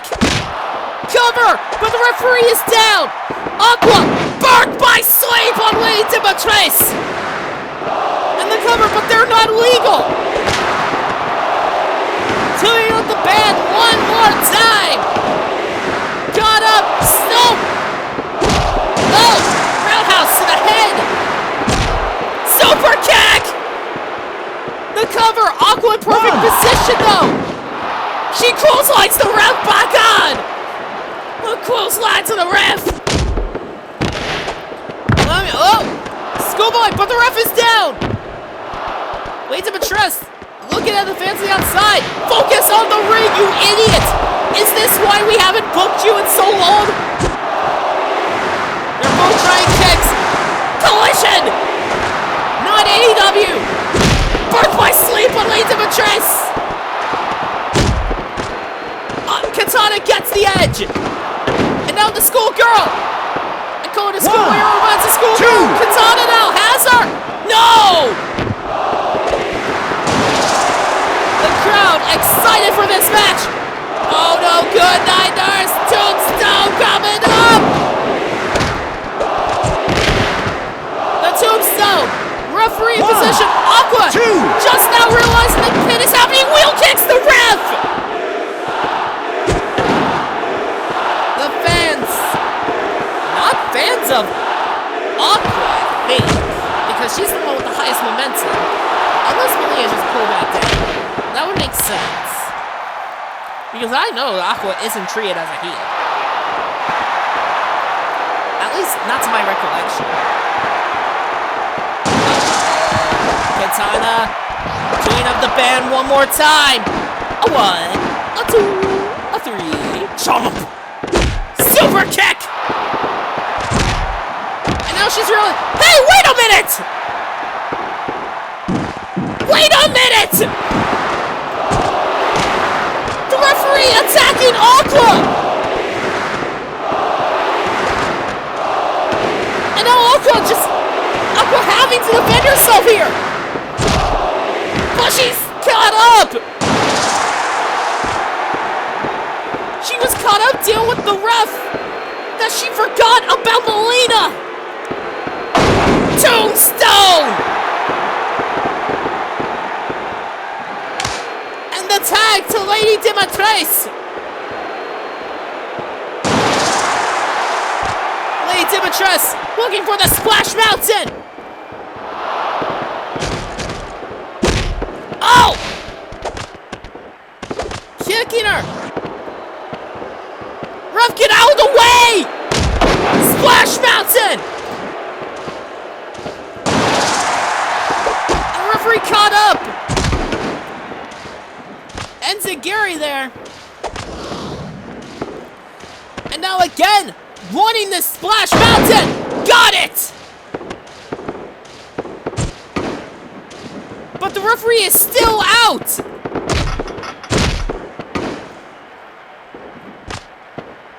Lady Dimitrescu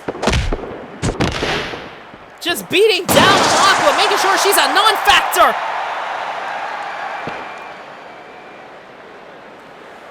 Now she's wondering about the ref. Is the ref there? Yes, he is! He is in commission! Got her up! Splash Mountain! 3! What the? The referee fast counting! The referee just fast counted Aqua and Kitana out of this match!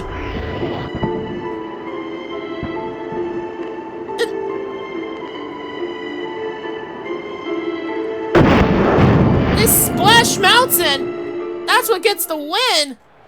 But the referee fast counting there. I'm certain there's got to be a lot of controversy surrounding that. Thankfully, we're not going to have to deal with referees for a little bit, as we have a 10-man Contenders Rumble. Marrakesh, Storm inbound! I've been wanting to say that for so long. Rain Allen entering number 1 into this Rumble. Is there going to be a paradox where I'm somehow in this and I'm commentating at the same time?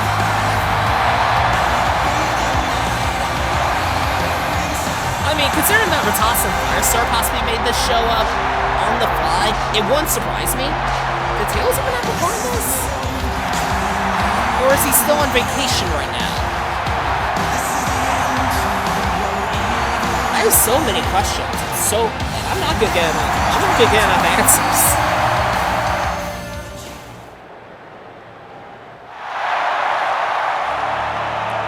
Right now, and as I mentioned, in the India heavyweight title scene, and now here comes number 2.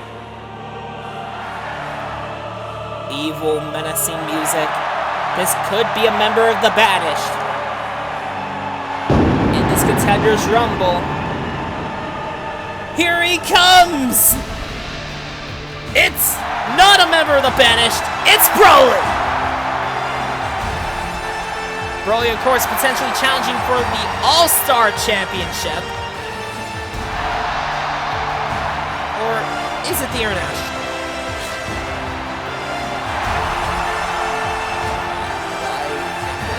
Do this again.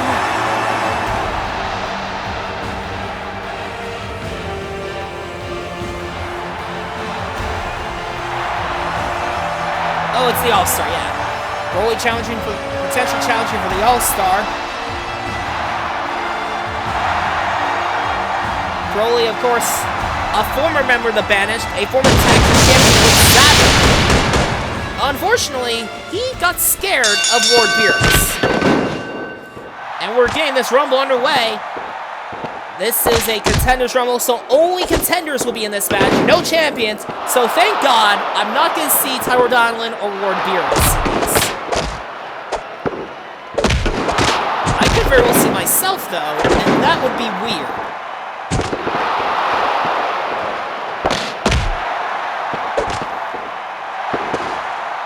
Could you imagine the paradox that would happen if that was the case? See myself? Could very well be DWP version of me. Different leagues, different cannons. We're getting our 3rd entrant in already. And it's an all-star contender in Huey Mewtwo. Huey, of course, seeing Aqua. Well, not really seeing her per se, but more like the two of them seem to have a thing going on right now. I'm certain a lot of them are kind of like saying, hey, is it like... I'm certain there's a lot of people... I'm certain in their mind they're probably like trying to keep it a secret and all that. We already know. Huey's gonna stop in the mudhole and Broly. And there's the bird saying, fuck you, Banish sucks. And you do by association. But Broly's like, hey, hold on, I'm not a member of the Banished anymore. I was kicked out by Lord Atriox. Uh-oh. Knock on wood, it's a tree! How did a tree get here? There's nowhere to plant! Oh, wait, that's Groot. Groot challenged for the Aerial Ace title. I think he's actually a former Aerial Ace champion. He came in to CXWI alongside Rocket Raccoon, representing the Guardians of the Galaxy. Where the two of them would have a very similar gimmick to that Enzo Amore and Big Cass. Oh, wait a minute. Groot thrown to the outside. Broly thrown to the outside. Trying to eliminate each other, but unfortunately, that's not going to be easy. Rain Allen in a very dangerous spot. Wait a minute. Oh! They tried a double choke slam on Groot. That could possibly work, actually.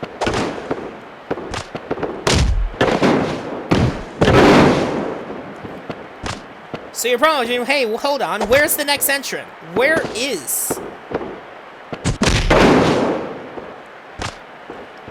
the fifth entrant? Who is the fifth entrant, and why aren't they coming out? Well, here's another case of Day of Reckoning limitations, everybody. Only 4 people can be in the arena at a time. This also plays into the segments as well, believe it or not. Having to do any tricks and possibly put people in different spots just so you can have those massive all-out brawls that the Banished and the crew had at one time. You can't actually have more than 4 people at a time. Well, technically you could have 5 if you include the ref, but... Okay, you throw him out just to suplex him back in. Make that make sense. Oh, Rain Allen thrown over, but he's holding on for dear life. Huey just throwing Broly away. Rain Allen's gonna have a difficult time here. I mean, the lightest person in this match is him, and then there's Huey, who has him beat by at least 100 pounds. And then you have Broly, who beats Huey by 200 pounds. And then Groot, I'm not even sure how much he weighs.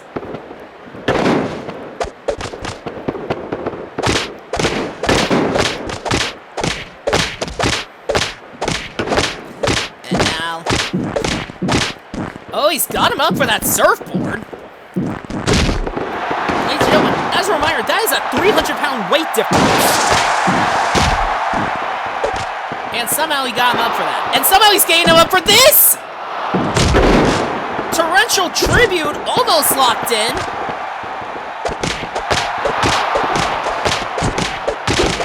And now, oh! Drew just stomping away at Huey, trying to get him out. And oh, no! That didn't work. That's because Broly was there to stop him. And oh, God! That's a scare. Oh no. Or Plapadoo. Attitude adjustment from Huey. Another one. And Broly gets caught up in the crossfire. Broly could be out. And Broly is the first man eliminated in this match. Let that sink in. The 500-pound guy is the first competitor in the match to be eliminated. That's how much damage recoil can do. And now, oh, Groot has Huey up. He is Groot.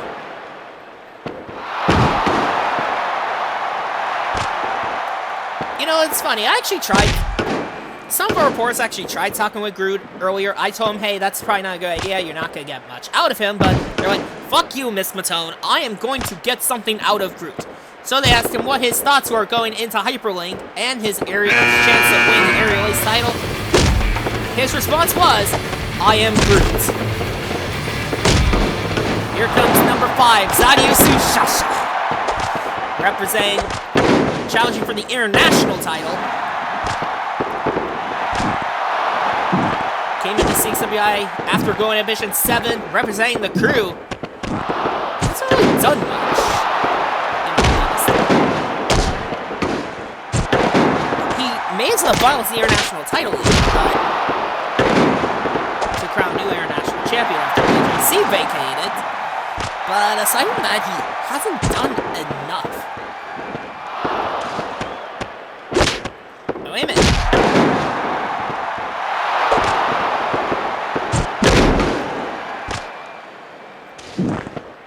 Rain was almost eliminated there. So I'm trying to think about who else could be left. We haven't seen Triple X or Johnny Gat throughout the night, so they're possible contenders. And that would give the Saints an advantage, having 2 members.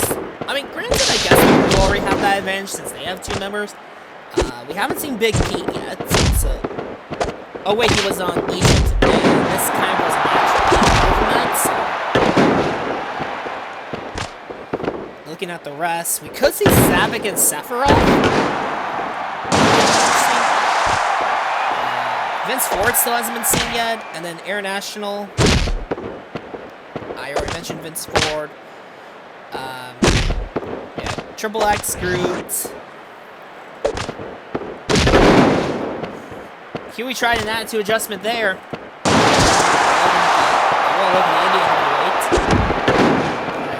Options for that. Yoshi hasn't been seen yet, so he's likely. I think I'm figuring this out together.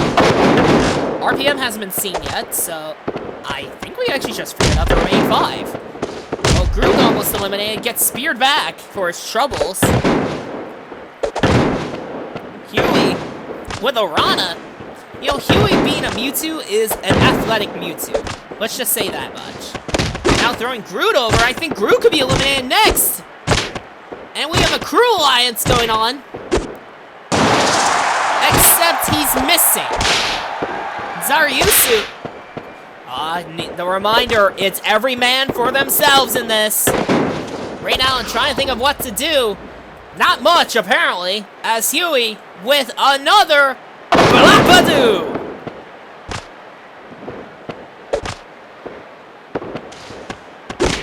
And now throwing Zaryusu to the outside. Huey trying to clean the house. Trying to clean the house so that way he can bring Aqua over, and then they can get in the bed and cuddle. And if you know CXWI, I'm certain there's going to be more than cuddling. Unfortunately for you younger viewers, it's going to be age restricted. Oh, Zaryusu eliminated from the Sakura special from Huey. And now he's trying to eliminate Rain. And here comes someone who's 420 pounds of nothing but weed. Triple X. Huey tried to splash. That didn't work. And now Huey, caught up. Splash! X. Oh, no. Attitude adjustment.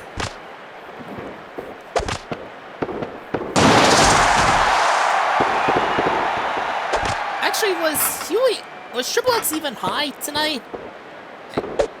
Well, he's been kicked in the nuts. Mewtwo cleaned up the house. Letting Aqua come over, and here comes the Suicide Messiah, RPM. RPM, a former member of the Deadly Saints. Now he's a Light Seeker.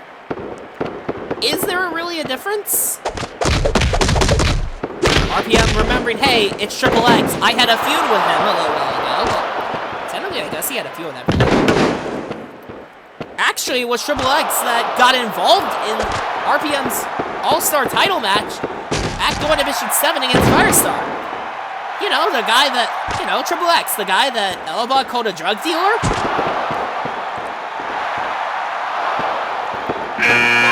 Almost up. Here comes my pick to win. It's him right now, Vince Ford. Here we go. Vince Ford's gonna win this thing. I'm calling it right now. I am betting my paycheck on this. I am betting all the money that I get for this show on Vince Ford winning. I don't actually bet, please don't take that seriously, but for real, Vince Ford is gonna win this whole fucking thing. I am calling it right now. If he doesn't win this thing, Norway riots, Morocco riots, Egypt riots, because they will have seen this match. I'm certain they're already rioting as it is, from seeing a live murder. Heck, everyone would riot. Vince Ford is the man. He is the guy. He is the pinnacle of CXWI. Well, aside from me. Okay, we're getting another entry coming in. It's Gat. Yeah, of course, not happy about his tag team partner being eliminated earlier. Go like, hey Mewtwo, you eliminated my partner earlier, buddy? Here, I'm just gonna try to slam you for your trouble. And now RPM trying to eliminate Vince Ford, but you know that's not gonna work. You know that's not gonna work, fool. You know you're not gonna eliminate Vince Ford. It's bound by destiny. He is going to win this whole thing. I'm not sure what you don't get. Now, Giant Gat trying to beat down on Giant Gat representing the international title just like Vince, actually, and RPM representing the All-Star title. As a reminder, if you're interested in any of these competitors, you still have a chance to vote for them on the international, on the website, by checking out the Hyperlink match card, also in the channel. And then You can. Oh no! Vince is over. No! No! No! No! No! No! Stop him! Huey, stop him! This is your crew member, darn it! No! Don't let RPM do it! No! No! No! No!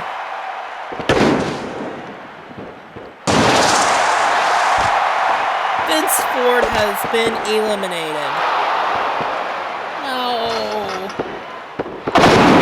Attitude adjustment from Huey.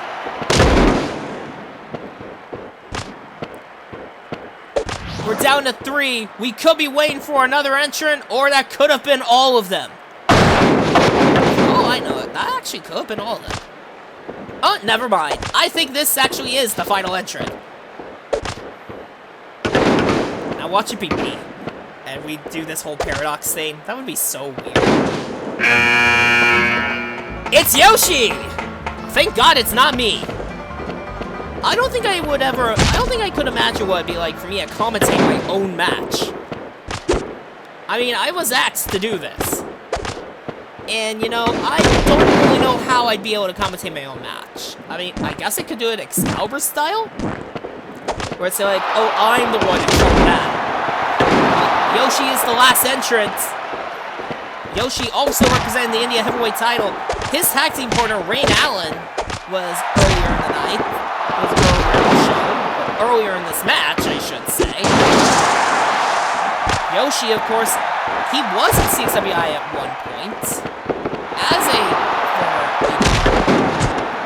As a former international champion himself, only to be eliminated by the other person. Oh no! Oh no! Oh, Johnny's over! Johnny's over! Now RPM's over! RPM over! Yoshi's safe! Huey going after RPM! RPM's out! And now Johnny throwing Mewtwo into the corner. And now Short Thrust trying to get to Huey. And Huey's like, no, screw you, man. And now Yoshi trying to get involved in this, but it's not really working. Huey has control over this match now. He's been there since number 3. Or was it number 4? I think it was 3, actually. We can't keep track of numbers. We don't edit these in. Attitude adjustment from Huey. Now Yoshi looking at Mewtwo like, hey. Uh-oh. Attitude adjustment again. Another one. You're, of course, being trained by Lord Beerus and Tower, the snakes in the grass. Oh. That didn't really work out. And now, oh, Huey with a triangle. Saw Yoshi coming. Don't take that out of context. Inside Grail from Mewtwo. And now Huey gotta be looking for... Oh! Heel kick! Oh no! Giant gut! Drop kick! Huey's over! But he's not out! He's holding on for dear life! Russian leg sweep from Gat. And now... Yoshi, thrown over. Johnny, thrown over. And now he's trying to go out to Yoshi. Yoshi's out. Johnny, still in this. We're down to 2.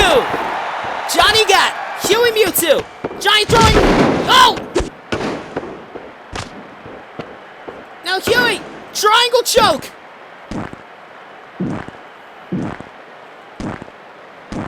Triangle choke is in.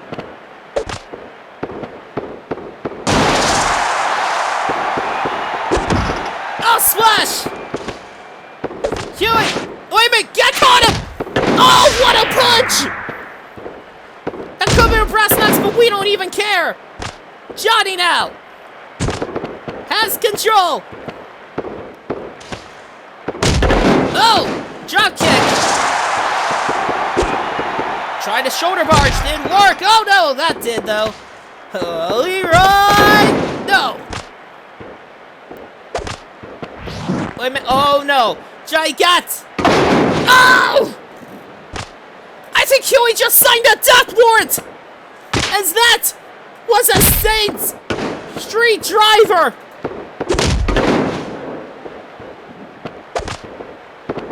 But Huey is still fighting despite that being signed. Johnny's still fighting. Ugh. Now Huey, no. Get. Trying to go for a super foot. No. Frankenstein at the top. No. Huey with that hip toss. And now Huey's got him up again. Ooh, le blockador! Attitude adjustment. Wheel kick. God is nearly dead to rights, folks. There's the soccer special. Spear! Flipping leg drop got out of the way of that. Oh, schoolboy, that's not going to work. But, I mean, I guess you could try it. I mean, there's nothing wrong with that. Knock on wood, buddy.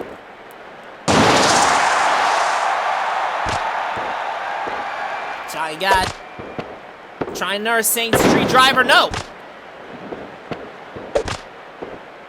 Huey trying to throw Gat, no. Gat throwing Huey over. Oh! Trying to suplex him back in. Not a good idea. Huey got him!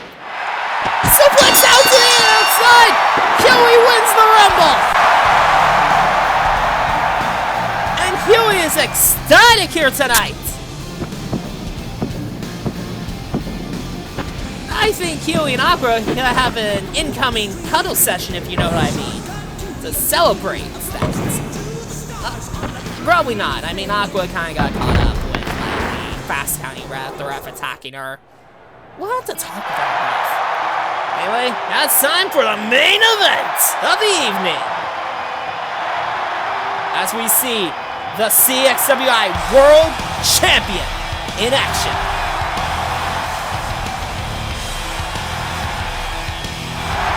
In comes DJC. If CXWI World Champion DJC making his way down. I called him an idiot earlier, and I stand by that. Do you want to know how I stand by that? Well, he did something really stupid. He let Navino get into his head and put him into the world title match.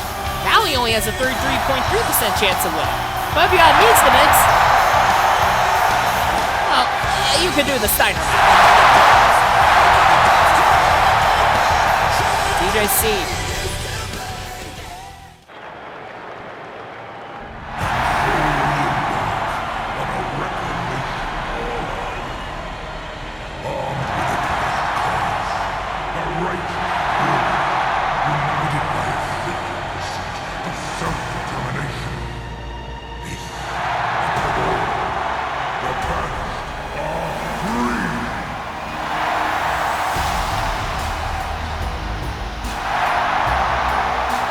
Here comes Atriox,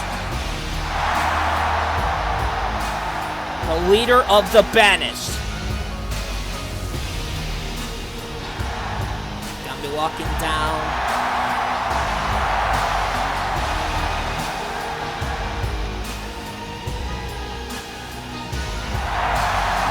Atriox looking forward to tonight, taking down the world champ. DJC has to be extra careful going into this. Because Atriox is massive. 1,200 pounds. The only reason I was able to beat him was by disqualification. The only reason Firestar was able to beat him was because of a distraction. DJC might not have any of that. There are no DQs in this match, so he can't trick Atriox. And for all we know, Arbiter may not even be here or close to here. So that doesn't even work. Because we know he's ready, so that I am ready Titantron isn't going to work. And of course, he's here, so you can't just beat him on a technicality.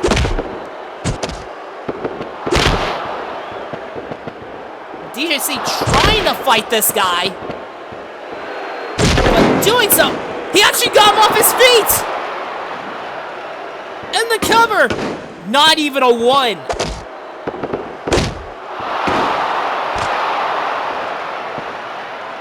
Some say Atriox is a war master.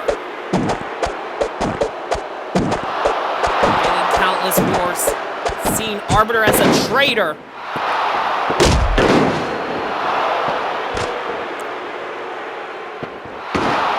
Atriox, of course, leading the banished.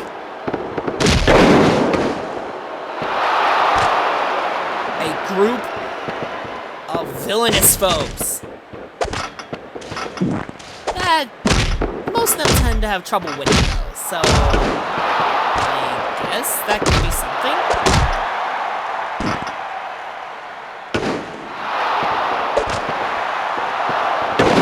Oh god!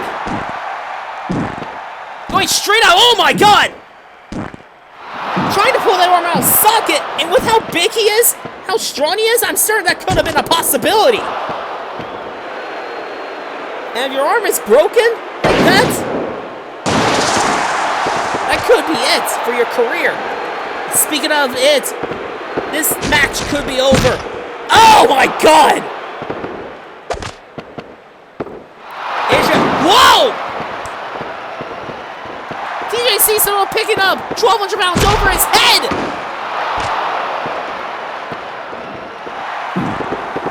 And Alex got him in that Boston Crab! This is what you have to do. You have to keep him down and do submissions.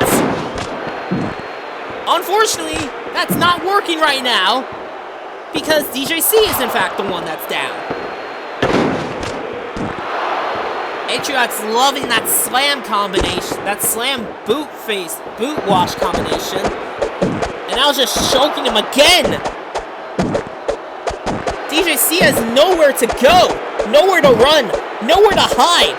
I'm certain he doesn't want to run or hide, but in this case, you gotta think, what the hell do I do to take down this 1,200-pound behemoth?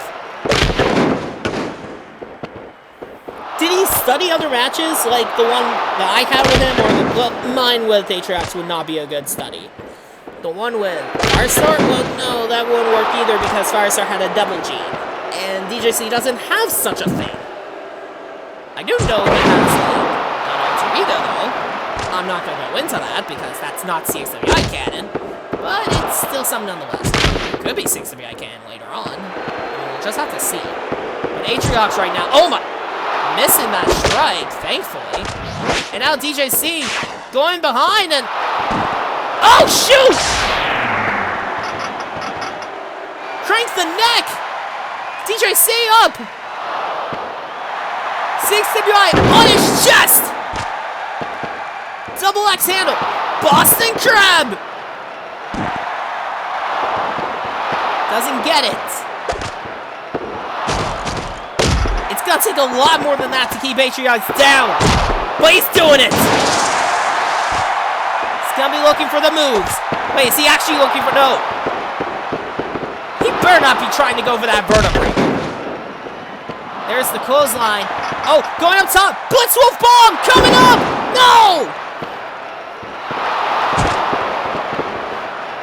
DJC back up to his feet, though, after that attempt. The Blitzwolf bomb is how he won the world title. It could be the secret to beating Atriox.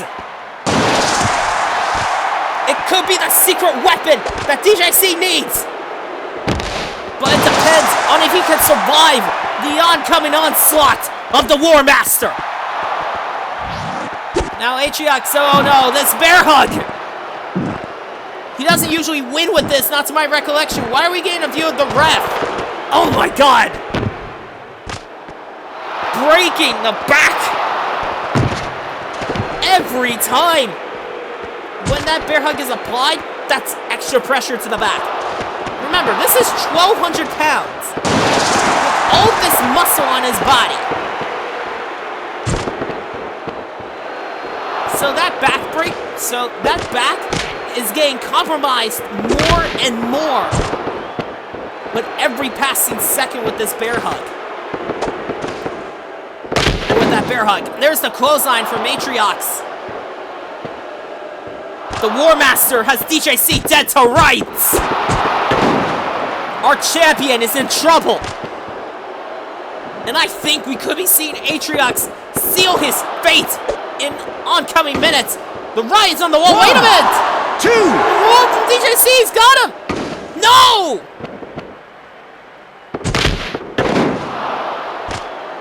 Atriox just back in control.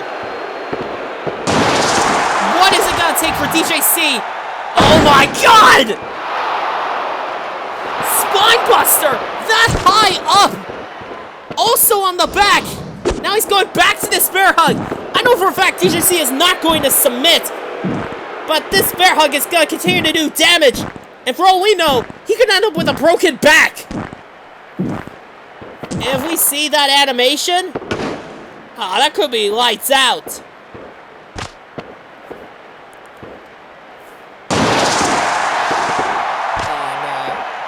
Oh no. Atriox looking for the... No. DJC, despite the bad back, is still able to power Atriox over. Oh, wait a minute. He's got him. Crossface. Crossface locked in. DJC has him. This could be it. He could get him to tap. No. Not yet. Throwing him back in. No. I think he was trying for that crossface again. DJC throwing the line. Throwing it back in. Crossface again. He's got it. The crossface is in tight. Atriox is stuck. There are no rope breaks in 6 to behind. Nowhere to go. No. DJC still living. Shoulder barge. Atriox out. Oh my god. That singular punch just turned the complexion of this match around. And another barrage of punches, and now DJC is bleeding. On top of the bad back, now DJC is going through blood loss. Look, DJC is a world champion. He is a fighting champion. But this is likely going to be the end of his career. Hell, his life. Another spine buster from Atriox. Now he's going back to this bear hug. If DJC doesn't tap, his back could very well be broken.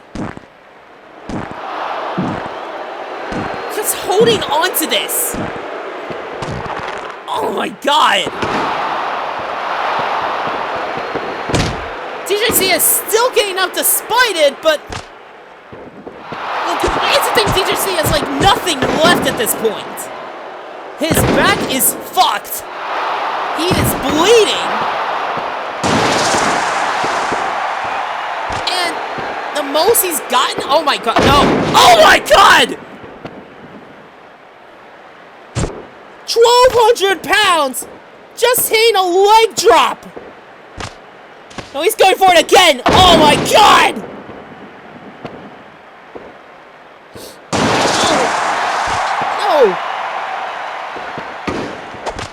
No, this can't be the end. It's not! Despite everything, DJC is still fighting through! He's got that armbar in! Trying to weaken Atriox down for that crossface! To hit it again! And now DJC going behind. Atriox! Clothesline to the outside! And wait a minute. DJC thinking about what to do now. Wait a minute! There's Zavik! Zavik, a member of the Banished, and one half of the #1 contenders for the Tag Team Championships. The other half being Sephiroth. DJC. He doesn't realize Atriox has just gotten back up. Turn around! No! No! Not like this! No! I want to get out there so bad! I want to get out there and help my friend! Because I can't! Unfortunately, commentators can't leave their booth. Don't let Firestar fool you. I'm stuck here.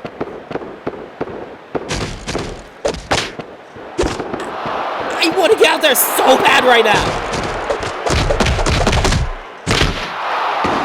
And actually, this makes the question, where the hell is the rest of the crew? Oh, speak of the devil and thou shalt appear. Look up on the ramp. Tyler Donlin on the scene. And for once, I can safely say he is actually doing something right.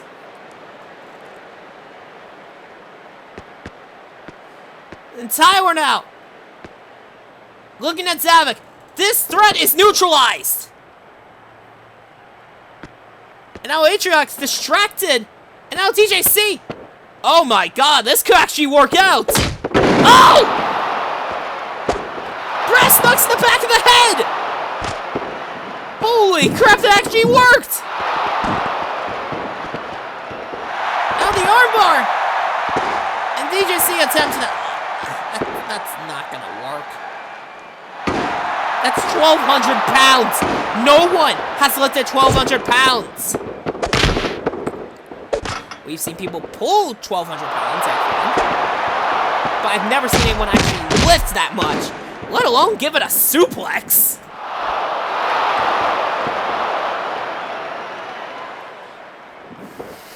Now DJC, desperately trying to think of what to do.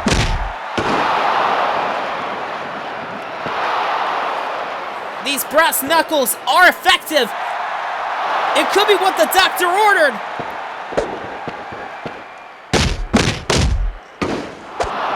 With Tyler Donlin neutralizing the threat of Zavik, it's very well possible that DJC could actually be fighting this on equal ground. But like last time, that was where he was at his most vulnerable. Did you see the blood just spray out like that? That headbutt! And oh my god! Squeezing the blood out of him, literally! The blood just pouring out of DJC's head!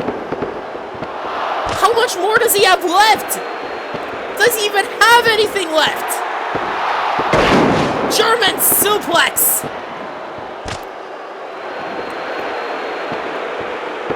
Atriox!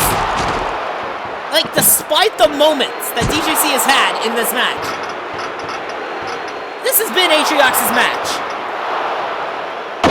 This has been Atriox destroying our world champion.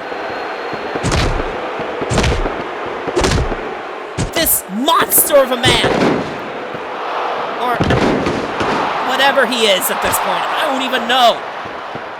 The leader of the banished. This absolute menace! And now Tower putting a ring bell in.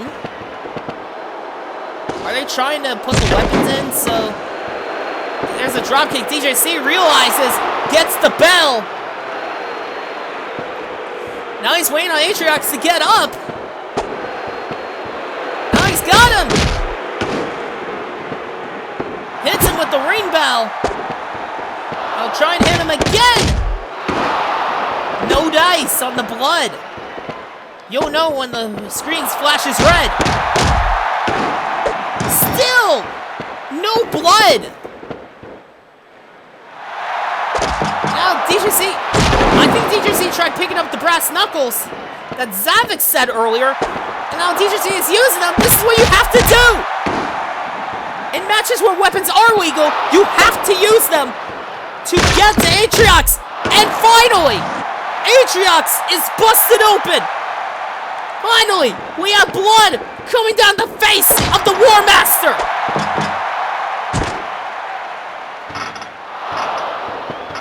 And now, oh! Someone get him up there and put him in this cross arm breaker from the top!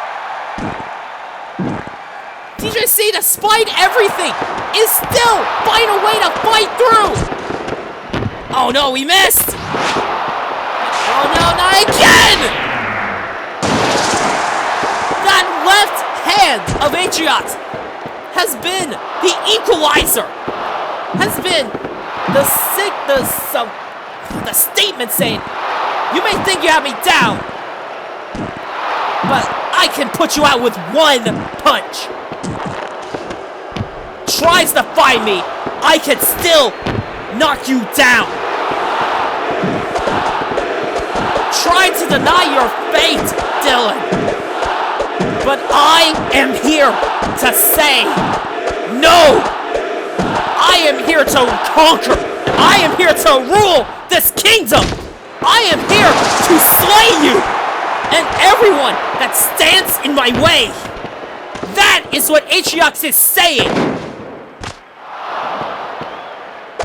One punch is all it takes for House of Cards to come crashing down. Oh my god! DRC constantly trying to get some fire back, trying to fight back through all of this, but it's not enough. Oh, he's got him in the crossface again! And now, oh! Zavik tried getting in, but Tyler up there with him. Atriox is able to fight out of it though. And now Zavik getting down. Atriox back in control. There's a common phrase used, especially when it comes to little guy versus big guy, which is basically every Atriox match. It may take 3 punches for the little. What takes 3 punches for the little guy, the big guy can do in 1. And DC somehow getting him up for that suplex. Wait, what the hell? What the? No! Vertebreaker and Zavik's in! Zavik stopping the pin! On the pin attempt! Atriox hit with the Vertebreaker! And now! Tyler Donovan's had enough! Tyler and Zavik are going at it! These two are in the Tag Team Championship match at Hyperlink. And now Zavik from behind. Tyler now broken it up. And this boot. Zavik now on the outside. At this point, Tyler, just drag him away. Get him out. Now Zavik is busted open. The blood is pouring from anyone and everyone that moves. There's blood coming down my face. Well, apparently not. I don't actually feel any. I'm certain blood would be if I saw Lucina, though. Actually, no, that would be coming out of my nose. Now Tyler busted open. We have blood. We have blood everywhere. And now Tyler and Zavik are fighting on the outside. DJC is still down from the attack by Zavik. And Atriox still down from what I'd call midnight wings, so to speak. And oh, come on! Sephiroth! And oh, Lord Beerus here on the scene! The Tag Team Champions are fighting their challengers on the stage! Zavik and Sephiroth looking to send a message, help their leader, but Tyler and Beerus like, no, stop that. That's very illegal. And for once, they're actually doing something, which is a surprise to me. And now they're fighting on the stage. Folks, DJC and Atriox are still down. Now they're being separated. Wait, they're leaving Sephiroth alone. Well, he's going after Zavik.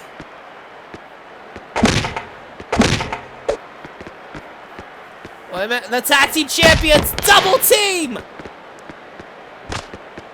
Russian leg sweep clothesline combination. And now a double powerbomb on the Sephiroth. The Tag Team Champions right now doing more double teams than they actually do in their matches. Sephiroth throws to the outside. Zavik trying to get in there. But it's a 2-on-1. And just like one guy said, The numbers don't lie, and they spell disaster for you at Sacrifice. Zavik tried to chokeslam from the Lost Hex onto Beerus onto that floor.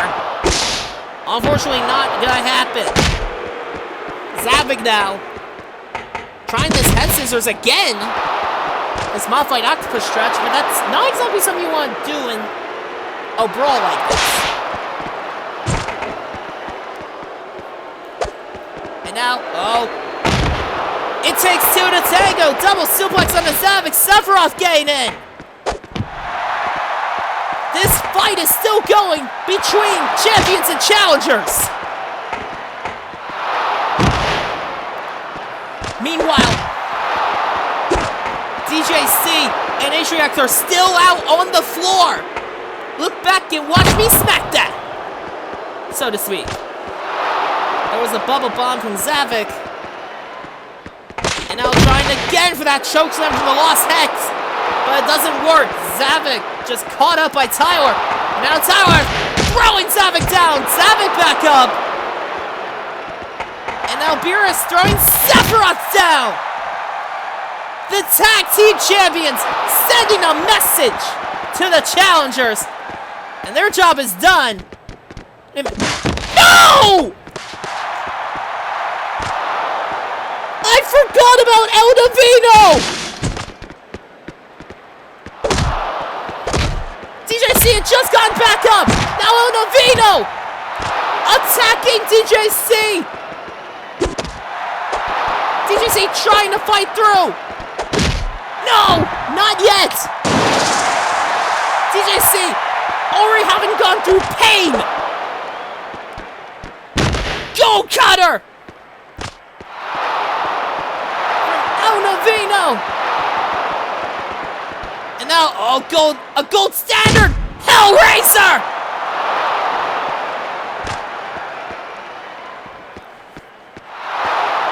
Navino! Damn it!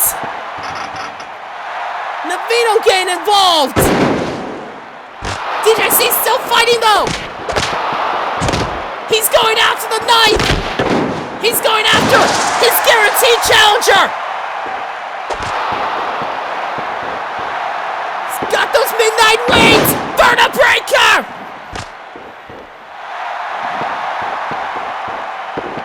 And now DJC! Throwing him in! Crossface! Crossface locked in! Nowhere to go but Atriox! Atriox now getting up! With help from his partners in the Banish and El Navino. DJC is fighting an uphill battle as if he wasn't prior to this. No other member of the crew. Atriox going out to Navino!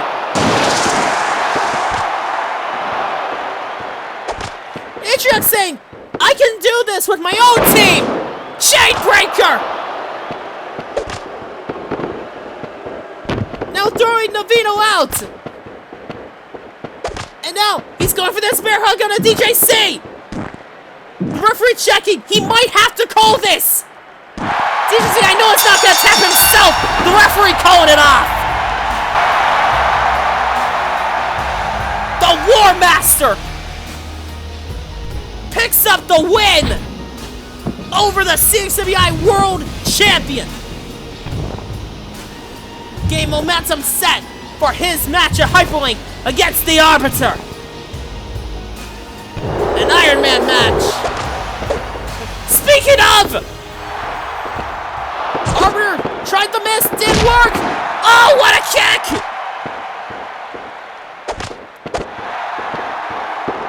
Arbiter trying to hit this miss. Oh, tackling him down. Oh, low blow. Arbiter trying his best to do some damage to Atriox. Oh my god! He somehow got him up, despite the 900-pound difference. Let me repeat that. A 900-pound difference! Atriox tried to fly, didn't work. Arbiter back in. It's not gonna work. Oh! Arbiter up to the top. Shooting star press! Miller's doing a special. He gets as a regular. Arbiter. There's the mist. That's me.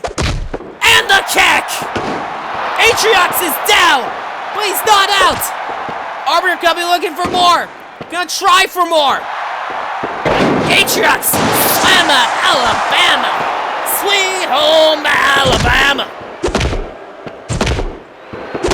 I'm losing my mind here, folks. This has been a wild episode of NewCXWI on the Hyper Tour. Chainbreaker! These two doing damage to each other now. These two could go for 20 minutes, 30 minutes, or a whole hour, depending on what you guys, the fans, want. Bell shots heard around the world. Around the world, around the world. Now Arbiter. Oh, he's got him. Slayer of the Prophets.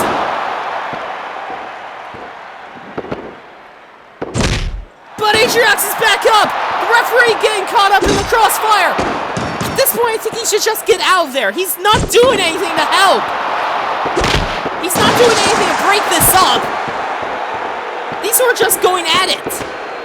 Like they are sworn enemies. And they probably are. No, scratch that. They are sworn enemies. No probably added to that. Now these two are just going at it. And they've been going at it for the past couple of minutes now. Atriox still bleeding from his battle with DJC. He probably was, oh my god! Back fist!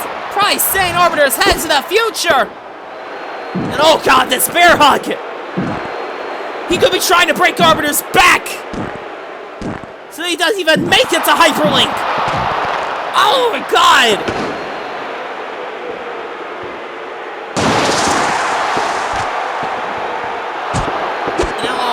No! Oh! Now Atriox throwing him in. Oh my god!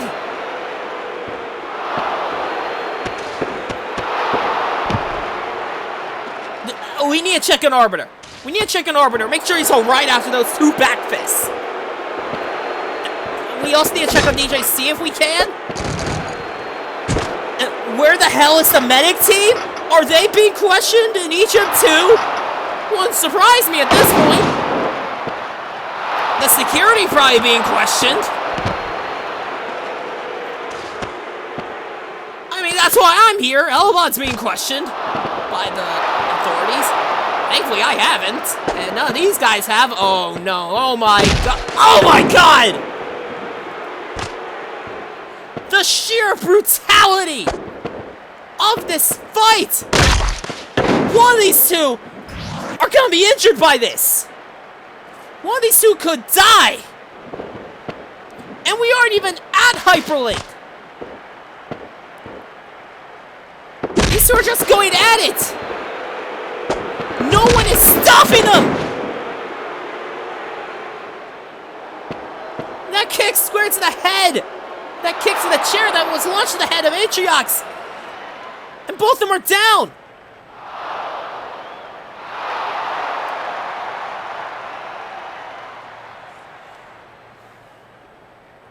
And now both of them still down and out! And they're both up at the same time! And they're still going!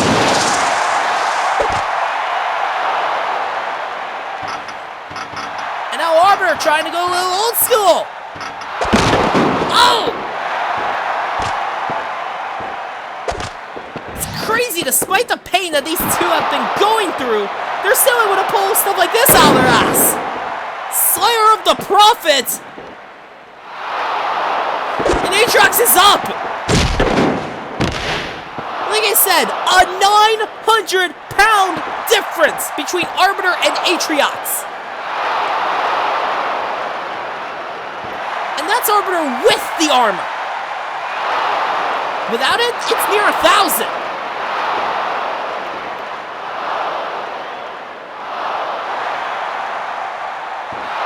Atriox now, I think Arbiter finally done. I think Arbiter sent a message. No way, never mind! We're continuing this fight on the outside! These are absolutely trying to kill each other before Hyperlink! Chainbreaker! And oh shit, here we go again!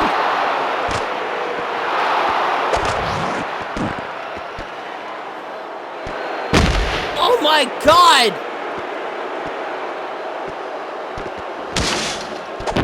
Into the barricade! Just the sheer brutality!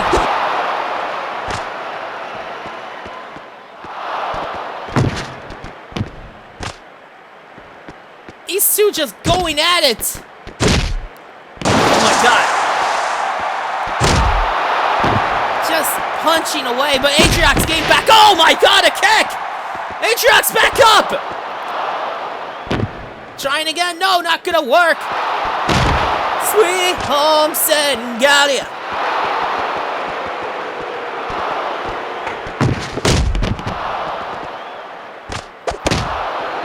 I'm sure Arbiter's not gonna be happy about me making a parody song with his home planet on it. Anyway, that's not important right now. What's important is there is no one that is getting in between these two. No one. No one to help anyone in this. These two are just going at it. And they have been going at it. And now we're finally gonna take the action to the back. No, we're not. Never mind what I just said. This is getting out of hand. Can we get Michael Rosen to set up, like, I don't know, a Michael Rosen War Games? There's the mist. And the kick.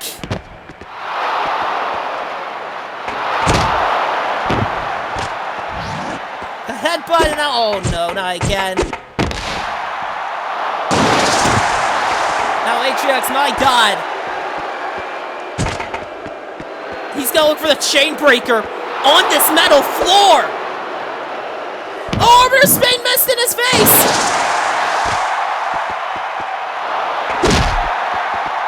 Imagine that getting mixed with blood. And there's a kick, Atriox fell. He fell down, not while playing Ring Around the Rosie. Arbiter, Slayer of the Prophet!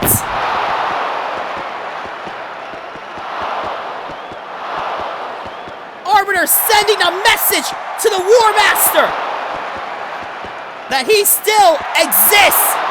He is still a factor. And come Hyperlink, I am ready. Come Hyperlink. There is nothing that's going to stop me from beating you in an Iron Man match.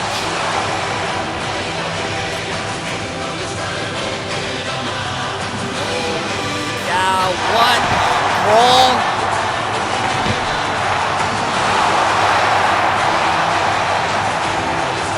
Arbiter sending a message to Atriox. Oh, wait! Atriox, back up! Stop the music! Okay, we're good.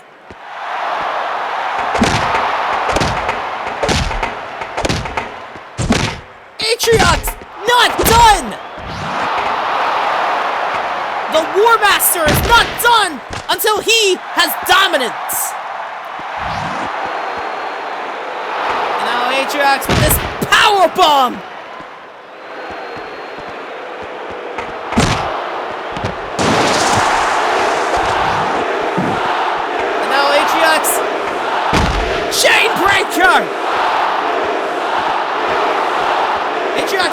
do more. Oh, no. Oh, no. Choke slam to the floor. That may not be a big drop, but that's still a drop. Oh, Atriox fell again.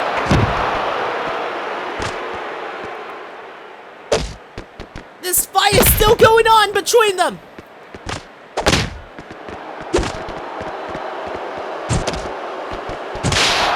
And now it's all over the place. These two are fighting like there's no tomorrow.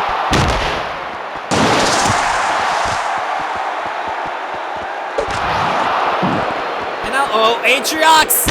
Chain breaker on the floor! He's going on and on with these chain breakers! Ladies and gentlemen, the main event has already happened. These two have been fighting non-stop post-match for over 10 minutes. This isn't a match. This is a fight. And these two just absolutely want to kill each other.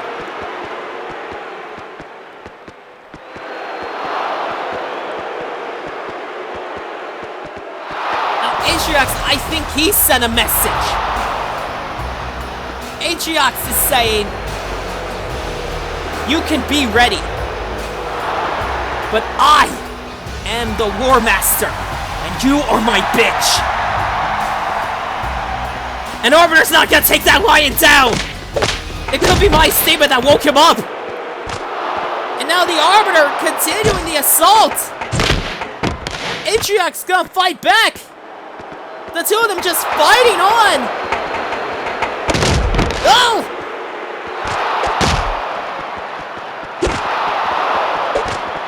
And the two of them gonna continue their fight. Arbiter, Death Valley Driver. Going for a cover. Okay, trying to prepare for the Iron Man match, I suppose. But oh my god, this fight's still going. And they're getting close to coming to the back. And now Atriox dragged him over to the back. Oh my god. And the lights went out here. Folks, we're gonna try and get some cameras in the back. No, we're not. Yeah, that sounds perfectly about right. And yeah, folks, I'm trying to get word from my headset on where they are right now, because they could literally be anywhere in the building right now.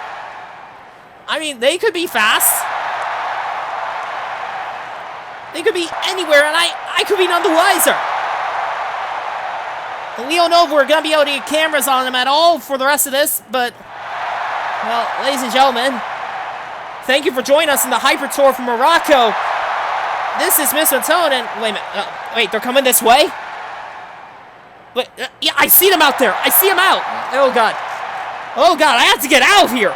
But I have to wait for a good time. I don't even know if I'll get a good time to get out of here, because, like, oh, God, they're in the office. They're going to be messing with the sound equipment. They're getting close. Guys, this has been Mr. Tone, and I am going to be out of here in 5, 4, 3, 2, 1. Yeah, I'm getting the fuck out of here.